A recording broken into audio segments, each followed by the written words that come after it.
The opinions and views expressed in the following program are those of the speakers and the host, and do not necessarily reflect those of Yoakley Scott Corporation and your sports network. Yeah, I've been closer to Jesus before, so can you help me out? Oh, can you help me out? Am I on my own? Am I on my own? Or can you help me out? Am I on my own? Am I on my own? Or can you help me out? Can you help me out? I've been scared to look at my soul.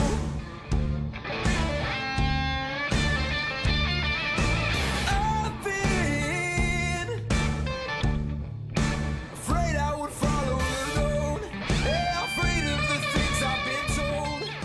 Welcome into a Friday edition of Running Points presented by Greenwood Chevrolet on Mahoning Avenue in Austintown. If you're in the market for a brand new or slightly used automobile, you owe it to yourself, you owe it to your wallet to check out the good folks at Greenwood Chevrolet on Mahoning Avenue in Austintown. As I've mentioned for a while now, they got a great sales department, fantastic service department, and an amazing finance department. So before you put pen to paper and sign the next 4 to 7 years of your life away with car payments and whatnot, you owe it to yourself to make a trip over to Greenwood Chevrolet on Mahoning Avenue in Austintown. All right, with you till 3 o'clock, at which time DJ and the fellas will take you through the 3 o'clock hour with the Power Hour on this Friday afternoon. The MP Vivo Heating and Air Conditioning Hotline open for business. It's going to be an open forum Friday, 330-886-0813. All right, so the Scrappers last night, sloppy. I think that's probably the best way to describe it. Both teams, their pitching was sloppy. A lot of walks, a lot of hit batters, a lot of errors. But the Scrappers won 10-8 last night in a game that took, and I believe it was 4 hours and 4 minutes to play the game. But the Scrappers did get the victory 10-8. And in doing so, they take 2 out of 3, and they remain in first place in the inaugural MLB Draft League season, as they will open up a 3-gamer with West Virginia, weather permitting. I guess we're supposed to get some pretty nasty weather this afternoon. Hopefully, we'll be able to play tonight's game. It is fireworks night, Fireworks Friday, at the Ball Yard. Hopefully, we will be able to play the game. It's the first of a 3-game weekend series with West Virginia. 7:05 game time. We'll be on the air around 6:50 with the pregame show. And again, hopefully, Mother Nature will allow us to play this ball game. Game 1 of a 3-game series. The Scrappers are in first place. They've been in first place for most of the 2021 inaugural campaign. I think they've only been in second place like 2 days. The entire season, I think they've only been in second place, 2 days. West Virginia 1/2 game in back of Mahoning Valley. They actually have one less loss. And again, they've played 20 games just like the Scrappers have. But West Virginia has 3 ties. And again, if you have not gone to a MLB Draft League game, the ties are very real, kids. Yeah, if you happen to have a tie game after 9 innings, it's a tie. They do not go to extra innings. So there have been 4 tie games that have been played. There have been 4 tie games that have been played. West Virginia has 3 of those 4 games. Now, I don't know who the 3 games were against, but Williamsport has a tie. They're 12-8-1. Trenton has 2 ties. They are 9-7-2. And Frederick has 2 ties. They are 2-15-2. So if you add it up, that's 8, but there's 2 teams that play, so both teams get a tie. So you got to divide that by 2. And that would mean that there have been 4 tie games played in this 2021 inaugural MLB Draft League campaign. Again, the Scrappers have a 1/2 game lead on West Virginia. West Virginia 11-6, the Scrappers 13-7. Williamsport is 1 game back at 12-8. Trenton is 2 games back. They are 9-7. The Scrappers 13-7. So we forget about the ties. Throw them to the curb because they're useless. State College is 8-12. They're 5 games back, and Frederick is 2-15. They're 8 back in the loss column. I believe they're 9.5 games back. I got to do some quick arithmetic. 4, 9.5 games back. That's what Frederick is. So there you go. Scrappers and the Black Bears, first place on the line this weekend. Sloppy game last night, but we'll take it. Again, good crowd last night. Really good crowd. It was Buck night at the ballpark, and I'm amazed that more people are not taking advantage of that. $1 gets you a general admission ticket. If you've not gone to Eastwood, those metal chairs, not even chairs, they're aluminum bleachers on the third base side, those are the general admission tickets. One of those is $1. You can get a $1 general admission ticket on Buck Night, but it gets better. Hot dogs are $1. Beer or soda is $1. I mean, take $10 with you. $1 for the ticket. Now you got $9 left. Well, let's have some fun here. Get me some hot dogs. Get a soda, or if you're feeling frisky, get an adult beverage. Little bit of water with barley and hops.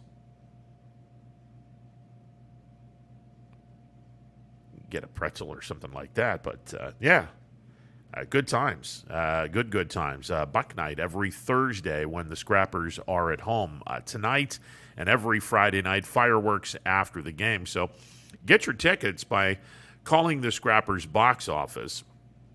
330-505-0000. That's 330-505-0000. Or you can go online, mvscrappers.com. That's mvscrappers.com. So we can talk a little bit about that, a little bit about the draft league as well.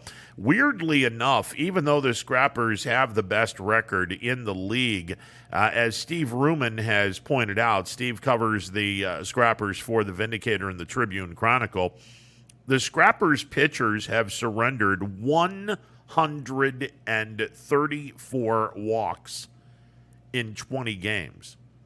That is an average of close to 7 walks per game, well over 6.5. And it is closing in on 6 3/4 walks per game. So round it up, you're looking at 7 walks a game. And then you wonder why the time of the game is up there. And it's interesting, a lot of people want to sit back, and this is just a baseball talk in general. One of the things I don't like about the new way the game is looked at is the fact that everyone is so obsessed with a radar gun. And everyone loses their mind when someone throws 100 miles an hour. Okay. Is it a good thing? Oh, sure it is. I mean, as long as you're knowing where the hell the ball is going, sure. Absolutely. If you can throw the ball 100 miles an hour and you can consistently throw it in the strike zone, all right, you have my attention.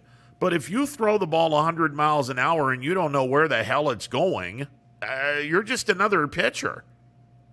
You're just another pitcher. At the end of the day, you're going to have some consistency. You got to consistently put the ball in the strike zone.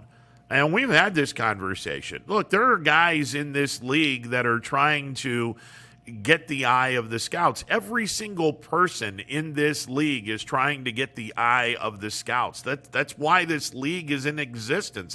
And look, despite the fact that a lot of pitchers are not finding the strike zone very consistently in this league, it is still a great idea, and dare I say, an idea that probably should have been invented about 20 years ago. Because it would have given the scouts, and from a scouting standpoint, it definitely gives the scouts an opportunity to see kids that they would not normally have on their radar. More importantly, especially 20 years ago when the aluminum bat was a weapon and it wasn't neutralized, and anything off an aluminum bat seemed to go about, 10,000 feet. I might be exaggerating a little bit. Scouts, to this day, they still want to see what players can do with a wooden bat in their hand. Because once you get to the pros, you're not going to be using aluminum at any way, shape, or form. You get to the minor leagues, you're going to be using a wooden bat. And I don't think it's as apparent now, but there is still, even though the aluminum bats are neutralized and they have a far less jolt in them, it is still a very, very different feel from aluminum to wood. And there is an urgency with a wooden bat that you got to consistently find the sweet spot on the bat, because you hit one off the handle and the guy's throwing insanely hard, you got kindling for the winner. So there is an art to hitting the ball with a wooden bat. And I think that having this league is giving the scouts a great opportunity to see what these kids can do on a day-in, day-out basis using wooden bats. And you're watching kids that, well, frankly, some of these scouts wouldn't even be looking at. They wouldn't have them on their radar. So I think this is a really good league. Now, I had said at the beginning of the year most of these kids are going to be drafted. Well, after looking at the product for the last, 3 weeks or so, I still think the majority of these kids are going to be drafted, but I don't think it's a high majority. There are some, I'm going to tell you what, there are some kids that have improved their draft stock. And there is, that's at the end of the day, that's what we're talking about here. And I said this last night. Somebody had emailed, because I always open up the email for questions during the course of the game. And someone from State College had emailed me and said, where are these kids? Are these kids projected to be late round draft picks? Are they projected to be, somewhere between 10 and 20? Where's their projection? And I've said, and will continue to say, look, this league was never for guys that are first through third or fourth round draft picks. They're secure. They're going to be drafted. They're going to get a large bonus. And that's part of getting drafted. Guys that are, 5th through the 20th rounds projected, they want to improve their stock because, let's be honest, it's all about the signing bonus. You can also sit back and say, hey, I was a 9th round draft pick. All right, it's nice to say, but there's a big difference between a 9th round signing bonus and a 20th round signing bonus. And I think the difference is about, mid 5 figures, $75,000, $80,000, somewhere in that vicinity, maybe even low 6 figures. There's a pretty big difference between the two. And, if you're projected to be 15 to the 20th round selection, and there's only 20 rounds in the draft, and you go into this league and all of a sudden you're dominating this league to the point where you go from a, let's say, 15th round draft pick to a scout looking at you dominating this league and saying, hey, we better get this person because this person just dominated a pretty good league here. Let's get him in the 4th or 5th round. You just improved your finances pretty significant. So it's one of the big reasons why this league is in play. And as much as I have been an anti-Rob Manfred fan, I think he's an abysmal failure as the commissioner of Major League Baseball in so many different facets. I got to give credit to where credit is due. This is a great idea. Not a good, not a very good, a great idea. Now, the product in terms of pitching, and they've given up all kinds of walks, that's a little tough to watch, but I think that these kids, it's all about consistently repeating your delivery. That's what this is about. It's can you get one of these kids that having a little bit of trouble finding the strike zone? Well, it's not like they're 20 pitches and all 20 of them are balls. No, that's not the case. But if you can get someone to repeat his delivery consistently, and he throws in the mid-90s with a really nice secondary pitch or two, the kid will be drafted. And, the numbers or the walks people may look at this and go, oh my God, why would you draft this person? That's because they have good stuff. Now, at the end of the day, you can have all the good stuff you want to, and you can be drafted, but now it's up to the minor league team or the minor league organization or the major league organization and the farm director and those in the minor leagues to straighten this out, to make sure, hey, we got to get you to consistently repeat your delivery. And if they can, that's a steal. That's an absolute steal. If they can't, well, then they are out, if you're a 15th round draft pick, you're out, $50,000, $60,000, somewhere around there. That's a lot of money for you and me, but for an organization that's making hundreds of millions of dollars, it's a drop in the bucket. So you understand that some of these guys will get drafted even though they have outrageously high walk numbers because the stuff is there. But I agree with a lot of people when they say, hey, the radar gun, give me someone that has multiple pitches and can consistently find the strike zone. And you're going to see some guys that might have a high number of walks in this league, but they're going to be drafted. And they're going to be drafted because they have multiple pitches. The base is there. It's like the outskirts of a puzzle. The outskirts of the puzzle is fine. You've taken care of the outskirts of the puzzle. Now it's time to put all the pieces where it fits. And once a kid is drafted and say he throws mid-90s, especially if you're left-handed and you throw mid-90s and you have two secondary pitches that, and this is scout talk, project to be plus pitches. Now, project is kind of an interesting word. It's right up there with potential. It's a word that is double-edged sword. You can have all the potential in the world, but if you don't live up to your potential, well, then you're useless. You didn't get it together, and you're useless to the team that drafted you, and they'll release you.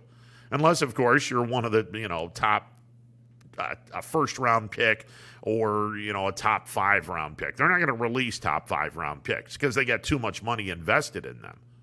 They just do. Very rarely will you see first, second, or third round draft picks released because there's too much money invested. Look, you can easily replace someone who you just spent, I don't know, $50,000, $60,000 in a bonus. That's a drop in the bucket. But if a guy with a $500,000 signing bonus or $1 million signing bonus is doing the same thing, they're not releasing that guy. They're going to try their hardest. They're going to do their damnedest to get this kid to be that player. And it's an ego thing with the scouting department as well as the farm director and the general manager. Of course, it's an ego thing. But at the end of the day, that's what it's all about. You know, if you believe in someone or something and you're going to do your damnedest to try to get that person to live up to the expectations, monetary expectations that you gave this person. And if you're a high draft pick, well, the ego is going to be such where you're going to be, no, we're not giving up on this guy. It's not going to happen. And then you see some general managers or farm directors that are let go in one organization. They go to another organization. Guess who they get? Guess who they wind up grabbing? Some of the guys that this farm director was responsible for grabbing, if those guys are available, you watch how many of those kids that were originally drafted by the farm director, who's the new kid on the block on the new team, how many of those kids from the previous job come to that place and follow the farm director that just got hired? It happens. I mean, we talked a little bit about this, I don't know, a couple of days ago with Tim Tebow and Urban Meyer, and everyone was losing their mind because, you know, Urban Meyer signed Tim Tebow to a contract where it really wasn't all that expensive, and he's one of the, I don't know, 100 kids or 85 guys or some crazy number like that that's in camp. And everyone started losing their mind, and people are like, "Wow, you just ruined somebody's life. You just cost someone their job." Oh, whoa. Time out. Number one, if you're not good enough to be in camp for 85 people, you don't belong in the conversation if you're not good enough. That's number one. And number two, and this is a life lesson for everyone, Tim Tebow left an indelible mark on Urban Meyer, and vice versa. This is just, the same thing as a minor league baseball player getting drafted by the farm director. Now the farm director goes somewhere else, and if the minor league player hasn't or is a free agent, or his career suddenly got washed out in the place where the farm director was, guess who's going to go to the new team where the farm director is? Provided that person left an indelible mark, that guy is going to follow the farm director. It's called marketing. That's what it's called. It's called marketing yourself. It's called, hey, you're loyal to me, and I'm going to repay you. This has nothing to do with whether or not Tim Tebow is going to make the Jacksonville Jaguars. It has everything to do with the fact that he left an indelible mark on Urban Meyer, and Urban Meyer's paying him back, saying, hey, I kind of liked you when we were in Florida, and I think that you have the opportunity, or you have the ability to play tight end. I believe in you. I believed in you in Florida. I believe in you now. Let's suit up. Let's see what you got. That's all this is about. It's the same thing in life, in any form in life. You make an indelible mark on an employee or an employer, and let's say that employer who, you worked with is now somewhere else. If you made an indelible mark on that employer, and let's say you fall on some hard times, guess what? There's a pretty good chance that you, the employee, will follow the employer wherever the employer goes, because you left an indelible mark. You had a really good repertoire, or a really good really good relationship with this person, and you didn't burn the bridge. I mean, that's a life lesson. And these people losing their minds over, Tim Tebow, he doesn't belong in the 85-man roster. Really? Okay, who does? And if you're not good enough to be on the 85-man roster, sorry about your luck. Do something else with your life. If you're not good enough, then you're not good enough. And there's no guarantee that Tebow makes the team. He got the opportunity because, well, he had a great relationship with his former employer. It'll be the same thing if, let's say one of these kids gets drafted in, the 18th round. And things don't work out for him, but things don't work out for the farm director that originally drafted him in the 18th round. The farm director goes to another team. And let's say that the kid that the farm director drafted, his career fizzles out in the organization they were both in. It's a pretty good chance, if the relationship was good, if the bridge wasn't burned, there's a pretty good chance that kid is going to follow the farm director. Pretty good chance of that happening. So, some people are going to look at that and go, wow, you drafted this guy. Look at his stats. Why would you draft this guy? They're drafting him based on potential and projection. And look, if you're a 19th or 20th round draft pick, it's not going to cost all that much. The signing bonus of, $25,000, $30,000, maybe a little more. Drop in the bucket for a multi-million-dollar, dare we say, billion-dollar organization. So they're going to look at the player, and if they happen to strike gold, all right. If they happen to strike gold in this, and the kid finally gets the light bulb on, and for a pitcher, let's say he was all over the place, well, they start working with him, and all of a sudden he's now, boom, consistently pitch after pitch after pitch, repeating his delivery. The fastball continues to have some sizzle to it. The ancillary pitches all have some bite to it, all have some movement to it, and he's repeating his delivery time and time and time and time and time again, and the kid makes it to the major leagues. You just did or found a gold mine. You just found a gold mine. And for the 98% that don't make it to the major leagues, if they keep their nose clean, if they don't bitch and complain about stuff, they'll be an organizational guy. Where if you're in AA or AAA ball, all right, the living is not that good. You're not going to get paid an awful lot of money, but guess what? You get to play baseball 6 months out of the year.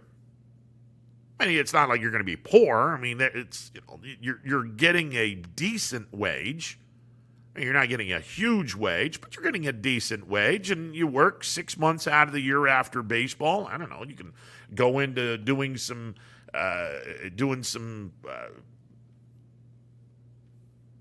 some work with the kids.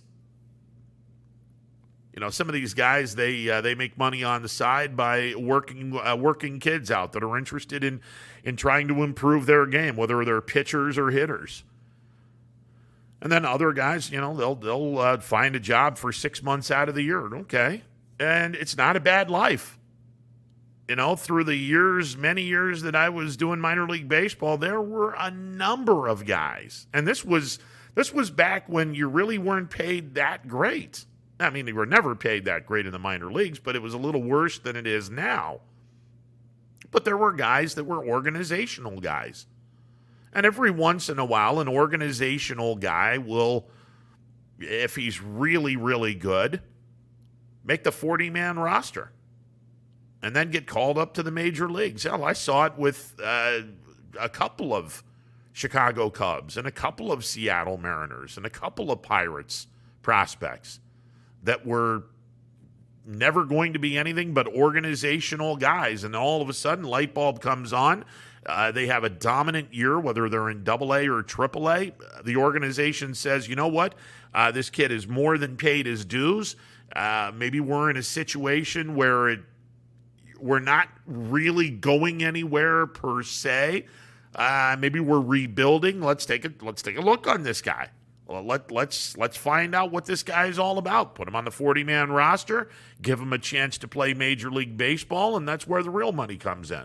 Not to mention the fact you get to play in the show. I mean, there's 20,000 people in the history of Major League Baseball that have played the game. Think about that for a second. How many people have lived in the United States in the last, 100 and some odd years? Are we close to 1 billion? I would think. I mean, you don't count everyone twice, but I'm pretty sure we're well over 1 billion people, or close to 1 billion people, and of the 1 billion people that have lived in the States the last 100 years or so, only 20,000 people have gone to the major leagues, have played in the major leagues. And we're talking and including those that have gone to the major leagues literally for one inning with no at-bats. Yeah, I'm talking to you, Moonlight Graham. By the way, a real person. Bet you didn't know that. Moonlight Graham, real person. That was a real person that they took from Field of Dreams. Chisholm, Minnesota, real person. Look it up in a Major League Baseball list of players to ever play the game. And the story from Field of Dreams where he only got to play defense for the New York Giants, that's very real. That is very real. So including Moonlight Graham, about 20,000 people have played Major League Baseball. So when you get a guy that's a organizational guy, that's the label that the farm director will give a guy that is good role model, someone that you want to have in the clubhouse, but he's not good enough to be a major league guy. He's a organizational guy. Organizational guys are going to be the guys that make really good managers or instructors. Because in minor league baseball, you have guys that manage. You got the hitting coaches, the pitching coaches. And then throughout minor league baseball, you'll have a minor league instructor. Let's say a catching instructor. A good friend of mine who used to manage in the Dodger organization, and then he was the manager with Elmira when I was playing or broadcasting independent league baseball, and the Dodgers rehired him, and then he went to the New York Mets. At some point in time, John Debus was a minor league catcher, and I think it was for the Dodgers. It might have been for the Mets, but one of those teams. He was a minor league instructor, catching instructor. So his job was you would go to AAA and spend about, a week there during a homestand. You would spend a week in that town, and you would be working with the catchers during the days of practice. Long before the gates open, guys are taking part in fielding ground balls from the infield or, working with the instructor. So his job would be to work with the catchers, try to get them better, try to get them into the major leagues. And one week he'd go to AA and high A and low A and, back in the day, short season A and rookie ball at the major league spring training facility. And that was his job. He would bounce around from place to place, and he'd spend the summer bouncing around from place to place, just hanging out with the catchers and trying to get them to do their thing. All the while, maybe spending 2-3 weeks at home, and that was about it. And then you have outfield instructors, infield instructors, a lot of folks that are available throughout minor league baseball. So the organizational guys, once their career is over, again, if they keep their nose clean, they'll find a job with that organization. Whether it be a scout, whether it be a minor league instructor, a coach, a manager, you're going to be taken care of by that team, provided you keep your nose clean. So, long story short, and I think we've spent about 34 minutes on this. Long story short, go complete the circle. There are going to be some guys, especially pitchers, that are going to be taken in this draft, and you're going to look at the numbers and wonder why the hell the team would take this guy. And remember these two words: projection and potential. Those are two words that are used on a daily basis by scouts, farm directors, and whatnot, because they want to be the smartest guy in the room, that their job depends on it. They want to be the guy that's going to find gold in the back half of this draft. And this league filled with potential golden nuggets for the back half of this draft. That's why this league is a lot of fun to watch. And at times it can be a little frustrating because, well, the pitchers are, and sometimes the fielders aren't fielding the ground balls, and it can be a little frustrating at times.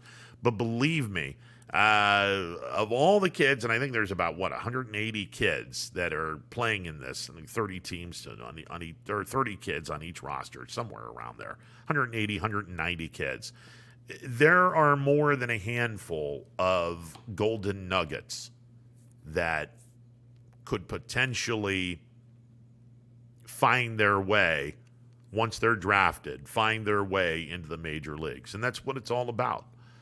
You have the minor leagues to try to filter some of those guys into the major leagues. And,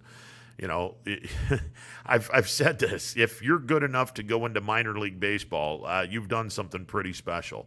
I mean, there's a number of kids from this area. I mean, Aaron Walker from East Palestine, Scott Knox from Columbiana, two names just off the top of my head, and I know there's a ton of others. But those two, because, I've lived in their backyard in terms of, I'm from Leetonia, East Palestine, and Columbiana have had one guy that have gone into minor league baseball and went to high A ball. You get to the minor leagues. When you consider, okay, you're on a high school team, and if you turn from the high school and find your way to getting a college scholarship, you've made that next level. Now the next level is, okay, can we go from college to the pros? Can we be drafted? Or can someone sign me as a non-drafted free agent? And then you start all over again in the minor leagues, probably from rookie ball, jump it up to low A, high A, double A, triple A, and then you get to the show. It's hard. It's the single most difficult process in all four major sports, hockey being second, a distant second. It is the single hardest sport to get to the major leagues, simply because, well, basketball and football don't have farm systems. Baseball is the single hardest game, along with hockey, although hockey, like I said, a distant second. Baseball is by far and away the hardest game to go from low minor leagues and go all the way to the major leagues. You have got to be really special. And we're not even talking about the superstars. Forget about those for a second. We're talking about the guys that are, 24th or 25th on the roster, and they're in the major leagues. You got to be incredibly talented, insanely talented to be on that stage. You got to be insanely talented. And this draft league, it's all about trying to get some guys, trying to get those golden nuggets. And if they're drafted and they somehow the light bulb comes on and they find their way to the major leagues, that's a gold mine. And depending on how good they do in the major leagues, there's plenty of guys that were low draft picks that got themselves into the major leagues and ultimately put themselves in Cooperstown. Mike Piazza was drafted. Good Lord. I mean, if Piazza were playing today, he wouldn't have been drafted. He was high 40s, low 50s, somewhere around there. Hell, Albert Pujols was a 12th round draft pick. He was a 12th round draft pick. And he's going to be going to Cooperstown when he retires. About 5 years after retirement, he'll be in Cooperstown. So it's a fun sport, and it's a lot of fun to watch these games, because even though the games are a little long, and even though you look at some of the players and you're like, oh my gosh, you're struggling here in this league big time. There are some guys that are potential gold mines for organizations, and that's what makes this league the league that I thought it could be. And even though I'm not a fan of Rob Manfred, you got to give the guy credit, because I think that this has been a brilliant idea, just an absolutely brilliant idea by Rob Manfred. We'll take a timeout. 330-886-0813, the MP Vivo Heating and Air Conditioning hotline, open for business. It's an open line Friday. Hit me up on the MP Vivo Heating and Air Conditioning hotline. We'll take a time. I'll be back with more. Stick around.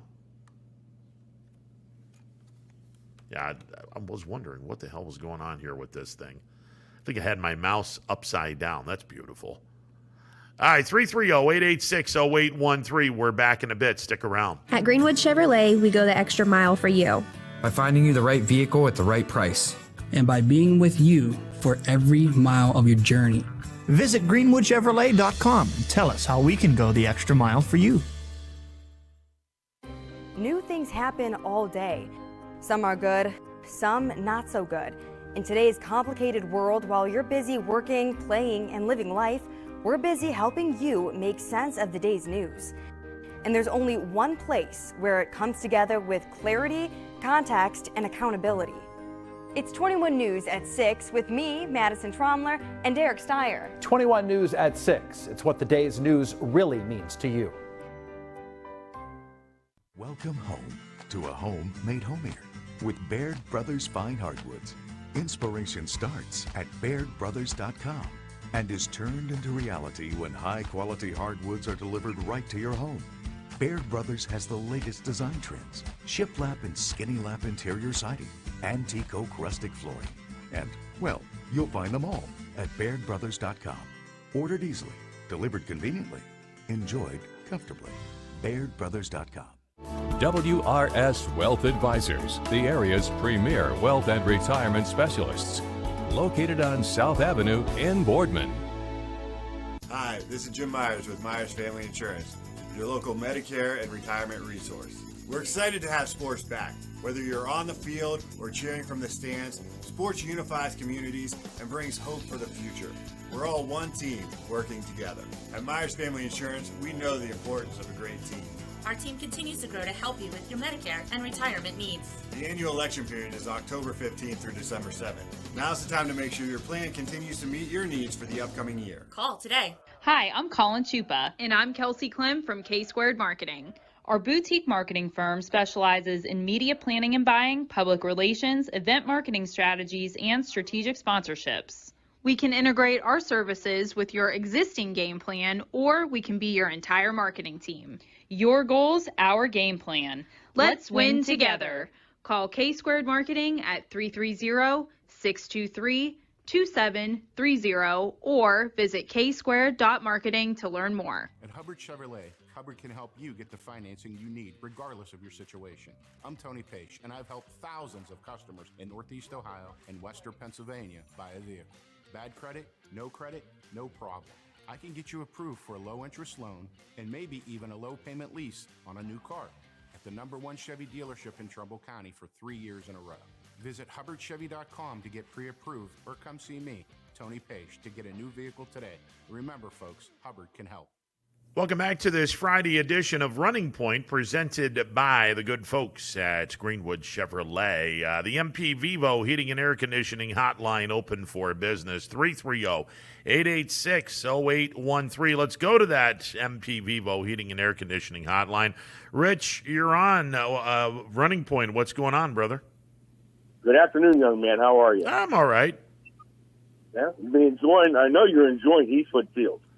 Yeah, it's a lot of fun. Like I said early on, 4 hours and 4 minutes to play a 9-inning game. It's a little long, but, the good guys won last night. It was sloppy, but the good guys won last night. That's all that matters. And, I spent the first segment of the show talking about the fact that there are some kids that could be potential gold mines in the upcoming draft. There's some good talent in this league. Well, I'm glad to hear that. Baseball is good in Ohio right now. The Tribe is hot. The Scrappers are hot. It's a good thing. Yeah, it's having a really good year. And, consider this, Rich. Bieber's on the shelf, and he's probably going to be on the shelf for about a month. Reyes is on the shelf, and he's going to be on the shelf for a while. Plesac has been on the shelf. You've got all kinds of young kids coming up, and I think it's going to be interesting when all of these guys come back and they're healthy. But if someone were to sit back and tell me, hey, this team is going to go off to their best start since 2007, and you're going to be without the best pitcher on your team, the second best pitcher on your team, your middle of the lineup guy, and a couple of other pieces, I'd have thought you were nuts. What Terry Francona and this front office is doing is absolutely phenomenal at this point. Kudos, major. And not to forget our third baseman Ramirez is smoking hot right now. Well, yeah, and look, I don't understand why the hell anyone's pitching to him. When you look around, look, Bobby Bradley's having a really good start, and I don't know if this is going to continue. I hope it does, because I think the potential of Bobby Bradley, Jose Ramirez, and Franmil Reyes, you put those three together in succession in the order. If they're on their A game, oh my God, is that a hard trio to pitch to? Oh, yeah. Question. Yeah. Joey Votto, Hall of Fame material? He's borderline. I think that I think he's got a good case. I don't know if he's going to be able to be the guy to get enough votes. I think he's one of those borderline guys that if he does get in the Hall of Fame, it'll probably be somewhere between 75 and 80% of the people that voted. Yeah, maybe not the first try. Oh, I think that's probably the single most overrated thing in the world. I think so many people put so much stock in, you're a first ballot Hall of Famer. But what, do the numbers change after they're retired for 5 years? Do the numbers change after the first year? No. Either the person's a Hall of Famer or he's not a Hall of Famer. It shouldn't matter if he gets in on the first ballot. I understand that. And you know what? The kid's a phenomenal talent. He's got all the tools, and so far durability. Agreed. Oh yeah, you know what? He's got my vote. Well, listen, I'm not a Votto fan, but this kid's a talent. Well, listen, I saw him play in AA Chattanooga, and there was something special about his bat. And he has improved his game defensively by a substantial amount. I remember in AA, he used to be trying to make plays where the second baseman should have fielded it routinely. And he was going way, way, way to his right. And I never understood that. And by the time he got off the ground, the batter was already crossing first base. Somebody got a hold of him and said, hey, just play your position. Don't try to play the entire right side of the infield. And defensively, he has improved his game significantly. Yeah, you know what? You got to give the kid Hart credit for having a heart. That's phenomenal. And he made his adjustments. I agree, and he's always been a good hitter. The two best guys, other than Miguel Cabrera, that I saw in minor league baseball that I thought were really good advanced hitters was... You saw Miguel Cabrera in minor league baseball? Yes, yeah. Man, are you old? Yeah, no kidding. The two guys, other than Miggy, that I saw in the minor leagues that I thought were going to be solid major league players, at least offensively, Joey Votto and Evan Longoria. Well, yeah, you pretty much nailed it. Yeah, Longoria is he's a fantastic player, and he's another guy. He's another guy that has put up some solid numbers. Now, I don't know if he's going to be in Cooperstown. I don't think he's done enough to go to Cooperstown. I think Votto would have a much bigger argument. And honestly, Rich, I don't even know if Joey Votto has the numbers to go into Cooperstown. We'll see. And you put Longoria in that lineup in San Francisco with Yastrzemski. They're doing a pretty good job. Let me tell you something. Mike Yastrzemski is turning himself into a pretty decent baseball player. Now, the average is still not to be desired, but he comes up big in the clutch. This kid can bring it. It's awesome. We're seeing some pretty good stuff from the new guys, and I'm really I'm back into watching the young guys. Well, look, Rich, what San Francisco is doing in the National League West is just absolutely fantastic. I mean, I thought this team was going to be a distant third, and as it turns out, they got a 2.5 game lead on their arch rival, and San Diego's been playing garbage baseball as of late. They're 6 games out of first place. I mean, San Francisco's doing an amazing job this year in the National League West. Who's managing that team now, Ron? I don't even know. I couldn't even begin to tell you. Bud Black? I have no idea who manages San Francisco. Well, whoever it is doing one heck of a job, brother. Yeah, it's no question. I mean, what they're doing this year, the guy definitely deserves to be manager of the year. There's no two ways about that. Oh, by the way, kudos to Warren JFK for all their titles. I haven't been on the air for a while, but their accomplishments are outstanding. By the way, Gabe Kapler is managing the Giants. So, yeah, he's doing an amazing job with the Giants. So, and he was the manager of the Philadelphia Phillies. Didn't do all that great with the Phillies. Gabe Kapler is managing the Giants, and I'll tell you, he's changed his managerial style, and the people in San Francisco love him. Well, you know what? I remember when Tito he managed the Tribe early in his career, and he pretty much sucked. And look what happened. Well, there you go. Yeah, look, Tito to me is the benchmark for the managers in Major League Baseball.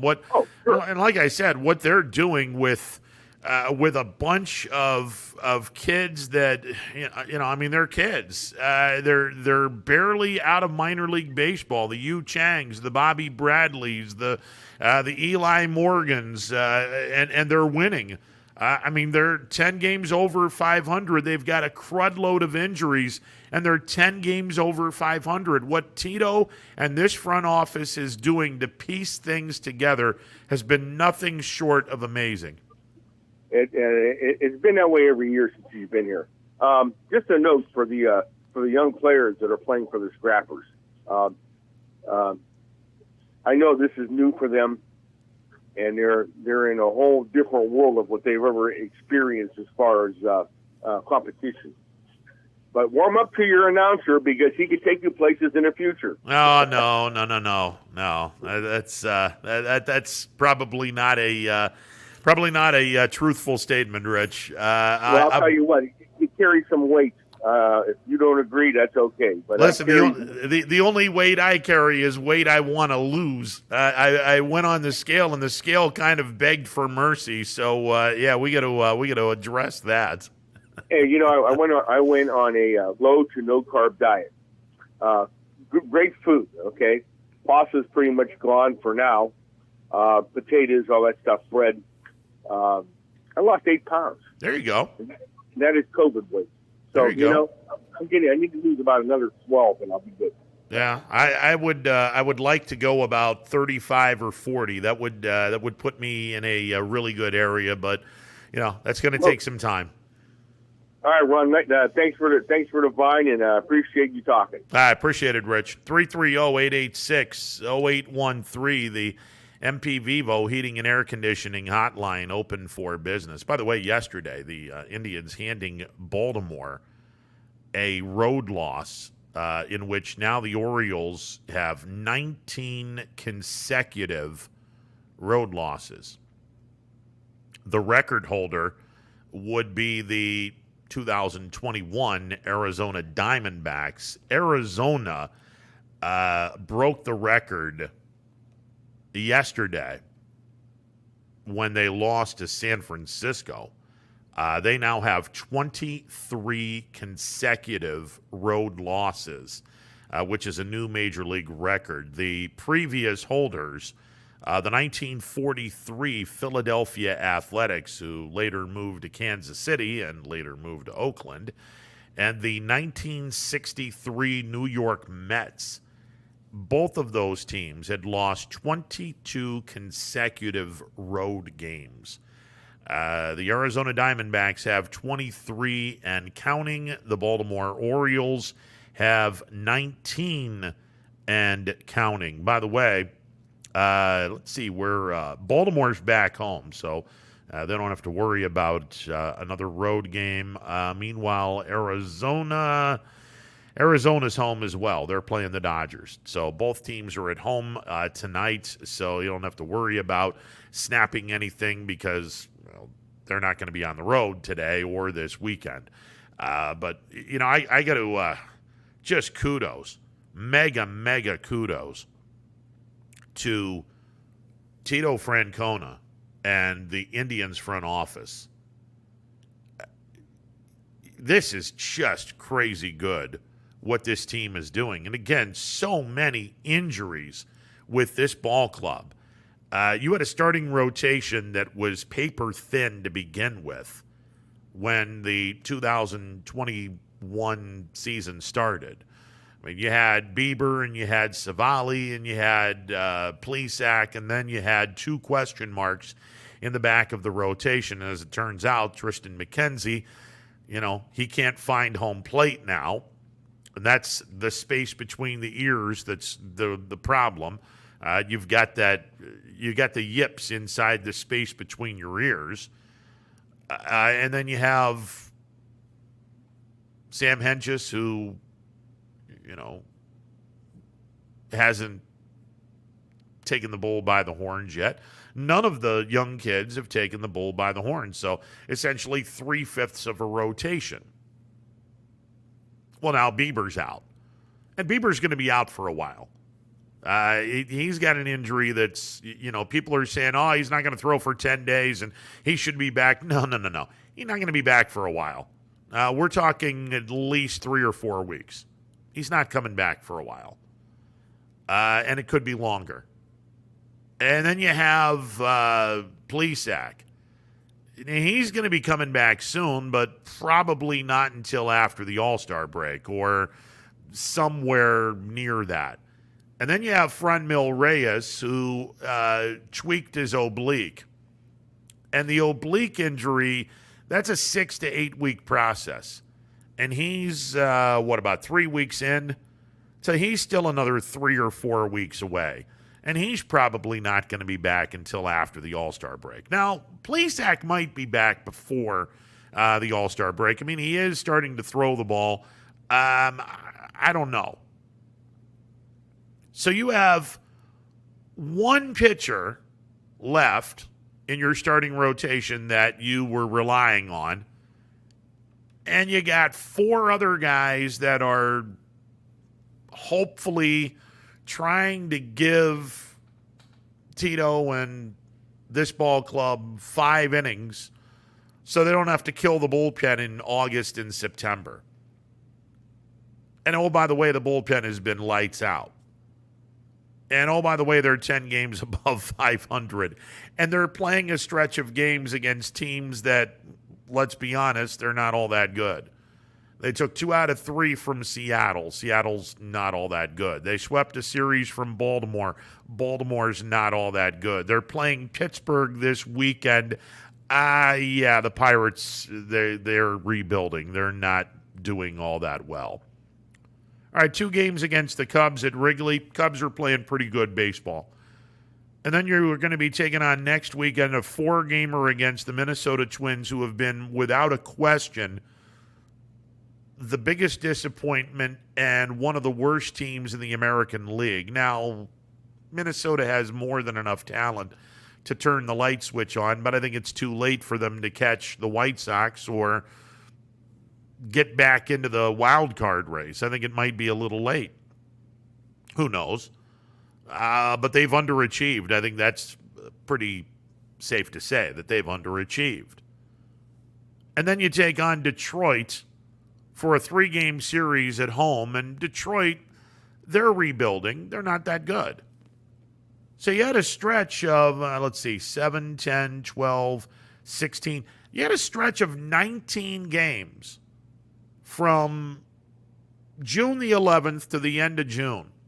You had a stretch of 19 games against teams that 17 of those games against teams that really aren't doing all that well. And a golden opportunity for the Indians to kind of gain some ground on the Chicago White Sox. And what have the Indians done in the last, or in the first 7 of those 19 games? Well, they're 6-1. They're 6-1 in the first 7 of those 19 games. Okay. You figure if you take 2 out of 3 from the Pirates, well, that's an 8-2 record.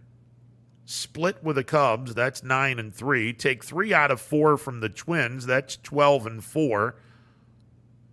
Take 2 out of 3 from Detroit, that's 14-5. All right, 6-1. What was it? 8-4. The next 12 games. That'll put them 14 games above 500. And then you go into July, 4-gamer with Houston at home, a 3-game series in Tampa, and then you close out the mythical first half of the season by playing Kansas City at home for 4, and then you have the All-Star break. And then hopefully after the All-Star break, when the Indians open up the season open up the mythical second half of the season in Oakland for a 3-gamer, in Houston for a 3-gamer, home to Tampa for 4 games, home to St. Louis for 2 games, and a weekend series that bleeds into August against the White Sox. All right, after the All-Star break, you got some tough competition. Build some equity right now and hopefully gain some ground on the White Sox and hopefully, knock on wood, get everybody back when the All-Star break is finished. Because by then, July 31st is on a Saturday. That's the trade deadline. Indians are going to be busy.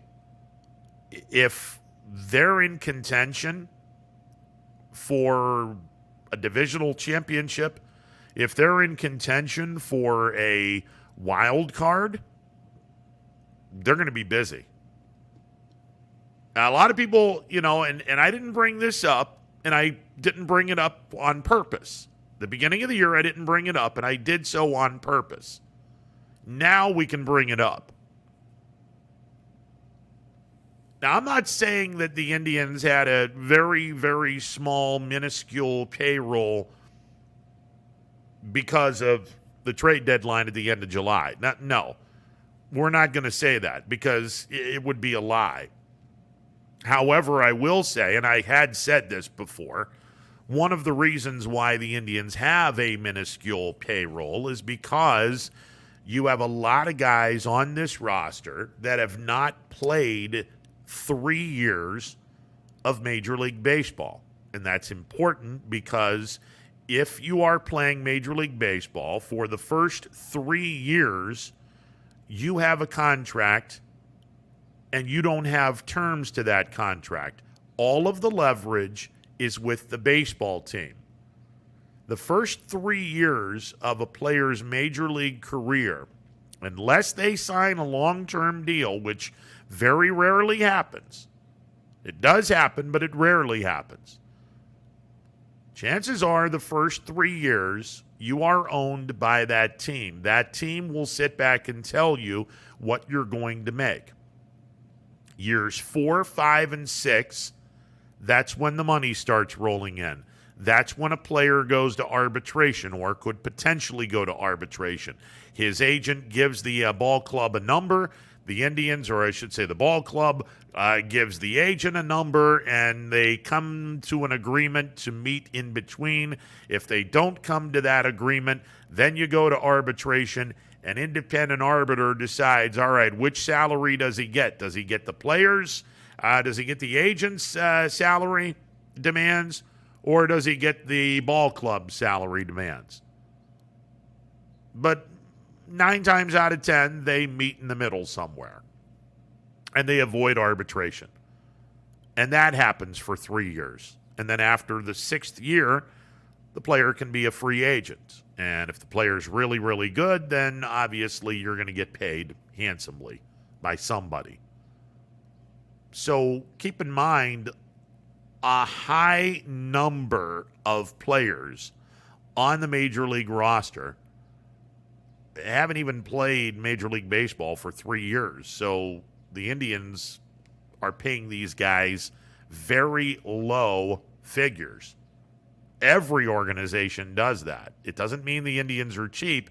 It means they're being smart. And every organization does it. So that's one of the big reasons why the Indians have one of, if not the smallest payroll in all of baseball. But here's where things get interesting. If the Indians continue to trend where they are right now, 10 games above 500 and trending upward, if they're a contender, or if they believe they're a contender for a wild card spot or a divisional championship, the Indians are in great shape because they have a really, really low payroll. They can go out and they can get 2 or 3 guys and not have their payroll explode. I threw this name out a couple of weeks ago. I'll throw it out again. And I think he would be a perfect member for the Indians, mainly because, A, he's young, and B, he has 2 years left this year and next year, and he's only getting paid $5 million a year. And, oh, by the way, he's putting up pretty good numbers in Seattle. Mitch Haniger, corner outfielder, has solid numbers. I think he has 16 home runs this year. He would look really good in an Indians uniform. Now, what would it cost the Indians? That would probably cost them some of the farm system. But, hey, that's okay. Again, the Indians have a low payroll. This guy is only making $5 million a year. It's not going to dent the payroll all that much. Now, can they go out and get someone making double-digit millions of dollars? And if this person's really, really good, yeah. Depending on how long the contract is or whatever, they'll go out and get some people. The payroll is low enough where the Indians, if the front office believes that the Cleveland Indians are going to be a contender for a playoff spot, whether it be a wild card or a divisional title, the Indians will make moves. They've done it before. The common misconception that the Dolan haters, and I have no idea why people do this. I mean, first of all, you're terribly misinformed to think that Paul Dolan is a bad owner. He's not. I want to remind everyone, since 2013, the Cleveland Indians have more wins than any other American League team. That's not a terrible owner. By any stretch of the imagination. That's not a terrible owner. He's only spending what you, the fans, decide to show up for. But every year, he's made moves. He has gotten this team better. The organization, with the blessing of the owner, has made moves when they're in line to go out and get themselves a playoff berth. Come trade deadline, they make moves. And I would imagine that, again, if the Indians are a solid contender for a wild card or a divisional championship, they're going to make some moves in the trade deadline. And the beautiful thing is, it's not going to explode their payroll because the payroll was obscenely low to begin with. So this is going to be a lot of fun to watch. And again, hopefully the Indians will continue doing what they're doing through the end of the month. And then the schedule gets a little tougher. It gets significantly tougher. The month of July is going to be really interesting for the Indians because you've got 4 against a good Houston team, 3 against a good Tampa Bay team. All right, 4 against Kansas City. Kansas City's rebuilding. You got the All-Star break. 3 in Oakland, really good team. 3 in Houston, really good team. 4 at home against Tampa, really good team. 2 against St. Louis, who's kind of struggled a little bit, but they're still a pretty decent team. And you close out the month of July with a wraparound game on August the 1st against the White Sox in Chicago. The month of July is going to be a really, really tough month for the Indians. So hopefully they get the month of June to where they win some ball games and keep that train rolling. All right, let's get back to the phone lines. You're on the MP Vivo Heating and Air Conditioning Hotline. What's going on? Hello. All right, apparently not.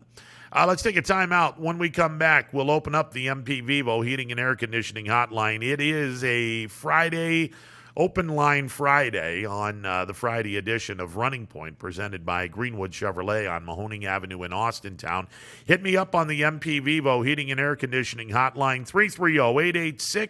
330-886-0813. We're back in a bit. Stick around.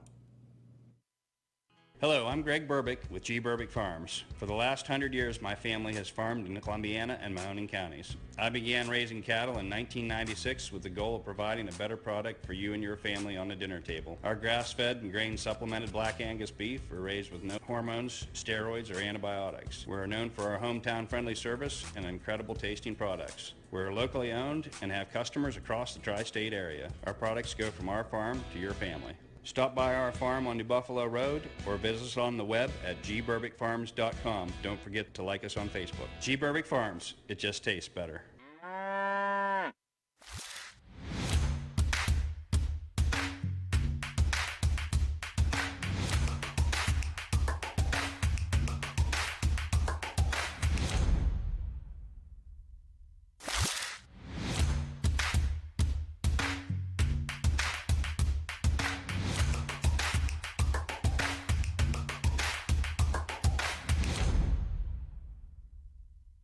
This is Tommy Clem, owner of WRS Insurance Solutions. WRS Insurance Solutions is a local independent agency that specializes in life, Medicare, long-term care, and disability products. Call us at 330-953-3722 or visit us at wrsinsurancesolutions.com to learn more. Good luck to all the student athletes in the Valley.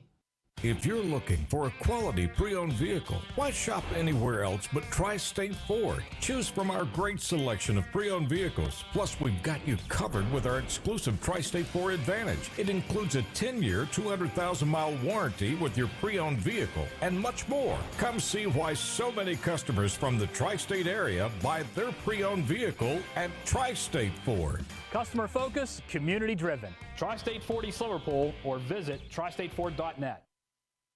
No matter what the weather, be prepared with a reliable, efficient Ruud gas furnace or air conditioner from MP Vivo Heating and Air Conditioning. Call your energy efficient expert MP Vivo today for a free estimate. Here at MP Vivo, we rely on Ruud, and so should you. It's storm season. I think we're under the gun for some heavy storms over the next couple of hours. And Storm Tracker 21 is ready. This is probably the one we're keeping a closer eye on. On air. And locally, we're going to have a lot of eyes on our area. Online. All right, let's talk high-risk futurecast and the timing of this weather. On social media and on our app. Rain will come and go tomorrow. There'll be some dry intervals. Stay ready with Storm Tracker 21. The severe weather threat now through around sunset this evening. Myers Family Insurance knows the importance of a great team. Our team continues to grow to help you with your Medicare and retirement needs. The annual election period is October 15th through December 7th. Now's the time to make sure your plan continues to meet your needs for the upcoming year. Call today.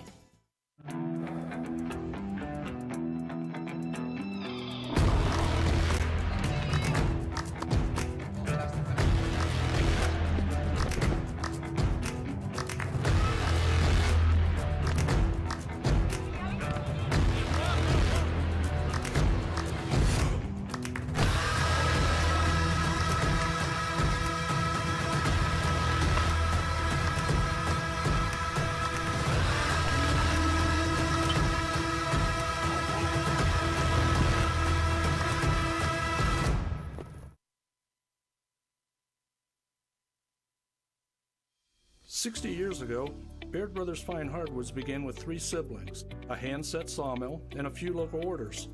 And while business has certainly changed over the years, what has not are our principles of hard work, craftsmanship, and commitment to quality.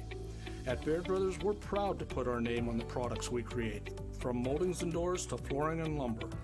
Thank you for 60 great years. We look forward to 60 more. Baird Brothers, for the place you love. At Greenwood Chevrolet, we go the extra mile for you. By finding you the right vehicle at the right price. By giving you confidence in your vehicle with the Greenwood Advantage warranty. By guaranteeing you financing, regardless of your situation or credit history. And by being with you for every mile of your journey. At Greenwood Chevrolet, we do whatever it takes to go the extra mile. So, how can we go the extra mile for you? Welcome back to this Friday edition of Running Point, presented by the good folks at Greenwood Chevrolet on Mahoning Avenue in Austintown. Ron Potesta with you. MP Vivo Heating and Air Conditioning Hotline open for business, 330-886-0813.